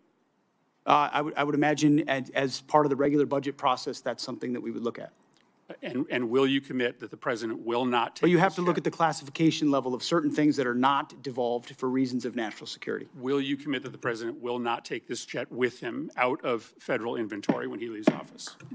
That's not a decision for necessarily me to make, and ultimately we're grateful to have it in the fleet for the Air Force to protect the President of the United States. That's a deeply Senator unsatisfactory Peters. answer to the American public. Senator Peters. Thank you, Mr. Chairman. Folks, welcome to the hearing today. I apologize. Is Senator Ossoff still here? Oh. I'm sorry. I went out of order. Senator Ossoff. I'll yield my time to Senator Ossoff. Thank you. Thank you, Madam Chair, and thank you all for your testimony. And General Kane, let me just begin by expressing on behalf of all Georgians our immense gratitude and admiration for the service members who are making tremendous sacrifices and conducting themselves with extraordinary selflessness and professionalism on behalf of the United States and our state's unified condolences and grief for the families of the 4 killed in action and our hope for a swift recovery for the nearly 100 wounded over the last 2 weeks. And thank you to you for your service to the nation. Mr. Hegseth, you're requesting roughly $68 billion for the department through this supplemental, correct? 67, yes. And yesterday, your department stated publicly, quote, U.S. forces struck Iranian military command centers, maritime capabilities, missile and drone launch sites, and air defense systems to degrade Iran's ability to continue attacking commercial vessels. That was a press release from your department. Is that a broadly accurate characterization of ongoing operations? That sounds broadly accurate, yes. On day 14 of this conflict, Mr. Secretary, day 14, nearly 5 months ago, you stated that Iran's military had been, quote, destroyed and, quote, made combat ineffective. That was on day 14 of the war. Was that an accurate statement? They didn't have a Navy any longer. It's completely sunk. Their missiles were buried underneath a lot of their underground facilities, and their defense industrial base has been almost completely destroyed. So as far as a military assessment of Iran's capabilities, it didn't mean by any stretch of the imagination absolute zero, but their capabilities Mr. Secretary, at the lowest level you they've been in a stated very that long time. on day 14 of this conflict, in the second week of the conflict, you stated that Iran's military had been, quote, destroyed and, quote, made combat ineffective. Was that an accurate statement? Yes or no? Iran's ability to challenge the United States of America at the level at which we're capable of. That's not what I asked you, Mr. Secretary. You said on day 14 Iran's military had been, quote, destroyed and, quote, made combat ineffective. Yes or no, was that an accurate statement? What the American military has Will you done answer to the the question? Iranian military is a historic military Will you defeat, answer the and question they're ineffective under oath? in that context. 3 weeks later, you declared victory. That was now nearly 4 months ago. 3 weeks after you'd already said Iran's military was destroyed and combat ineffective, you said, quote, Operation Epic Fury was a historic and overwhelming victory. You said Iran's military had been rendered, quote, combat ineffective for years to come. And you stated we had, quote, achieved every single objective. Were those accurate statements? It certainly was, on behalf of the men and women in uniform, a historic military victory over Iran. Had There are Iran's other- military been rendered, quote, combat ineffective for years to come? That was They a had statement that you made 4 months ago. They had 160 naval vessels You need in to the answer Blue the Water questions, Navy, Mr. and they're gone. Secretary. Their You Air said- Force you is said 4 months completely ago. combat You ineffective, said and they don't 4 have a months defense ago. industrial base. Excuse So me, Mr. describe to me a Secretary. country that doesn't have an Air Force, a Navy, or a defense industrial base, and Mr. I will describe to Secretary. you a country that does not have an effective Mr. military. Secretary, you It stated- can lob missiles. Got Mr. it. Secretary, you stated missiles, 4 but it's months not a ago combat that effective Iran's military. military had been rendered, quote, combat ineffective for years to come. Has Iran's military been, for the last 4 months, combat ineffective? It's been set back not just years, but likely decades. You considering stated we it had, can't quote, build at the you level it did stated- before, and not you even stated close. we It doesn't had, mean it quote, doesn't have capabilities. Mr. Secretary, you stated we had, quote, achieved every single objective. Was that an accurate statement 4 months ago? The main objective of this was to ensure that Iran never gets a nuclear weapon. Their main sites were obliterated. We're watching over them, and we're holding them that issue. If they don't give them up at the table, there's other ways we can take them away. Early in the conflict Iran will on never day have a 3, nuclear Mr. weapon. Secretary, early in the conflict, day 3, you said one of those core objectives was to, quote, destroy the missile threat, and as you restated on day 5, to, quote, obliterate Iran's missiles and drones. Those were clearly and repeatedly stated core objectives of the campaign, which 4 months ago you declared had been completed victoriously with every single objective achieved. Were those objectives achieved 4 months ago?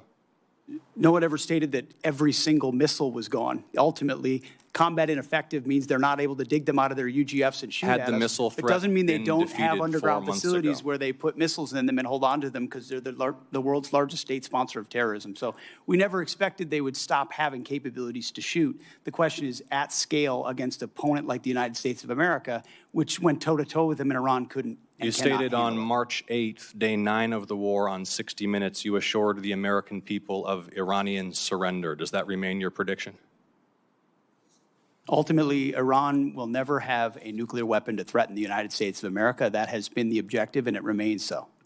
So just to review, you will not answer whether your statement made on the 14th day of the war that Iran's military had been, quote, destroyed and made combat ineffective was a truthful statement to the American people as you sit here and ask for tens of billions more The for the conflict. senator's time has Had a expired. historic and effective military campaign against the largest state sponsor of terrorism. Won't and will answer the ensure they question. never Senator get a nuclear Peters weapon, Senator. is recognized. Thank you, Madam Chair. And thank you to our witnesses here today. I want to begin by first echoing my colleagues' comments that we've heard throughout the hearing here and join them in mourning the loss of American service members who were killed in action these last few days. My thoughts are with their families, with a service member who remains missing, and with all those injured during the strikes. And I will continue to pray for their families. Secretary Hegseth, over the course of the war with Iran, I have repeatedly expressed concerns regarding the administration's lack of a winning strategy and repeated contradictions about the state of the war. It frankly doesn't help that you and your president continues to mislead the American people. You and the president have repeatedly said that the war, as we've heard over and over again, is almost over or already won. In fact, the president alone has said the war is almost over more than 30 times. On March 1st, the president said, we'll be done in 4 or 5 weeks. On March 9th, he said the war was very complete. On April 8th, he declared total and complete victory, 100%, no question about it. On the same day, you declared Operation Epic Fury was a historic and overwhelming victory on the battlefield, a capital V military victory by any measure. And yet today, July 21st, we have soldiers whose remains are sadly going to be returned to their deeply grieving families tomorrow. Clearly, the war is not over yet. After months of conflict, our strategy to win remains unclear. I have long said the United States has the strongest military in history in the world, and I have no doubt that our brave service members can execute any mission and prevail in any battle. But without a clear winning strategy, we're at risk of being in another forever war that'll put our service members in continued harm's way and continue to cost taxpayers billions of dollars. Secretary Hegseth, despite your failure to win this war, you are back now before Congress asking for almost $70 billion in additional funding. You're asking the American people for a blank check because, once again, the Trump administration's efforts have been an utter and complete failure to win this war to this point. So my question for you, sir, is how is your strategy different than what we've seen in the past? So far, we have not seen a strategy that's been successful. You mentioned nuclear material as the primary goal of the war. It still exists. We haven't dealt with that issue yet. You talk about the destruction of missiles, and yet the missiles that we saw hit recent targets are actually somehow more lethal, more deadly, more maneuverable than what we have seen in the past. So they're obviously improving their munitions. The Strait of Hormuz is still closed, reminding everybody it was open before the war. Prices were lower for everybody until the war, and it still remains closed. And of course, tragically, people, service members, our warfighters, who we care deeply about, are still dying. So what's different? Mr. Hegseth, Secretary Hegseth. I think your characterization of this incredible effort as a failure is reckless. And I think it's irresponsible. And I think it smears the sacrifice of the troops that are out there making on behalf of the American people to ensure that Iran never gets a nuclear weapon. Shame on you and others who call this a quagmire and a failure, and then you want to turn around and say you support the warfighter. Either you do or you don't. Is the nuclear material still there, I can get you a ticket out to CENTCOM and talk to what those Americans are doing, and how committed they are to this effort, and how they want to ensure that Iran never threatens their families with a nuclear weapon. That's the kind of intensity that our warfighters have about making sure that Iran isn't capable of doing that. Secretary Hegseth, if you listen to my comments, you would have heard me say how amazing our warfighters are. I heard failure. And the word heard, I heard exactly what you said. I will tell you how I use the word failure, because I use the word failure to their leaders. You, sir, are the failure, not the men and women who are on that front line, not the men and women who hold up their honor with distinction. But if there's a lack of a winning strategy, they're in harm's way. Their leaders have failed them. And that's what's happening. We have political leadership. You don't have a strategy. You don't have a long-term plan to actually win this war. Win the war. The men and women are going to be able to do it, but they need to have leadership. When will you show leadership? When will you show leadership? Why don't you show some leadership and stand up to your fellow Democrats who won't fund the troops, who stand and play partisan politics while you don't give us the money? You want to stand up here and talk about the troops? You won't show any political courage to actually fund our department because you have Trump derangement syndrome and can't actually commit to anything meaningful. So I put this on you, Senator. Secretary Hegseth, you have trillions, you have over $1 trillion. You're asking for $1.5 trillion. It's not a question of money. It's a question of leadership and understanding what it takes to actually win. Political cowardice of Democrats who won't fund the troops. Senator's time has expired. This will conclude our hearing. I want to thank our witnesses for being present and the committee for what has certainly been a vigorous discussion. For any senators who wish to submit additional questions for the record, those questions will be due in 7 days on Tuesday, July 28th by 5 p.m. I'm going to ask the Vice Chair if she has any final comments. I do very quickly, and thank you, Chair Collins. This was really an important discussion about the state of this tragic and disastrous war and how we should be spending Americans' tax dollars on families instead of this president's war of choice. Unfortunately, this hearing has done exceptionally little to justify the president's request or to instill confidence that this administration has an exit plan or a strategy to end the war. This war has cost us a lot. The last thing we should be doing is rubber stamping another $70 billion to help Trump keep it going. Thank you, Madam Chair. Well, Vice Chair Murray, I'm compelled to respond to your comments by pointing out that it is the duty of this committee to have a hearing when we have this kind of supplemental request. And I do appreciate I think that your comments was not appropriate. This hearing is now adjourned. Thank you.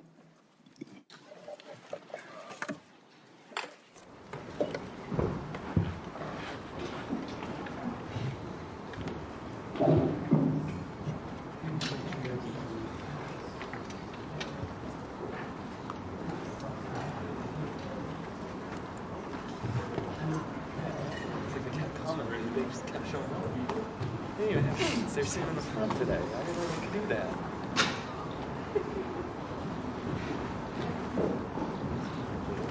Huh? How's the lady in the red shirt? Oh my God.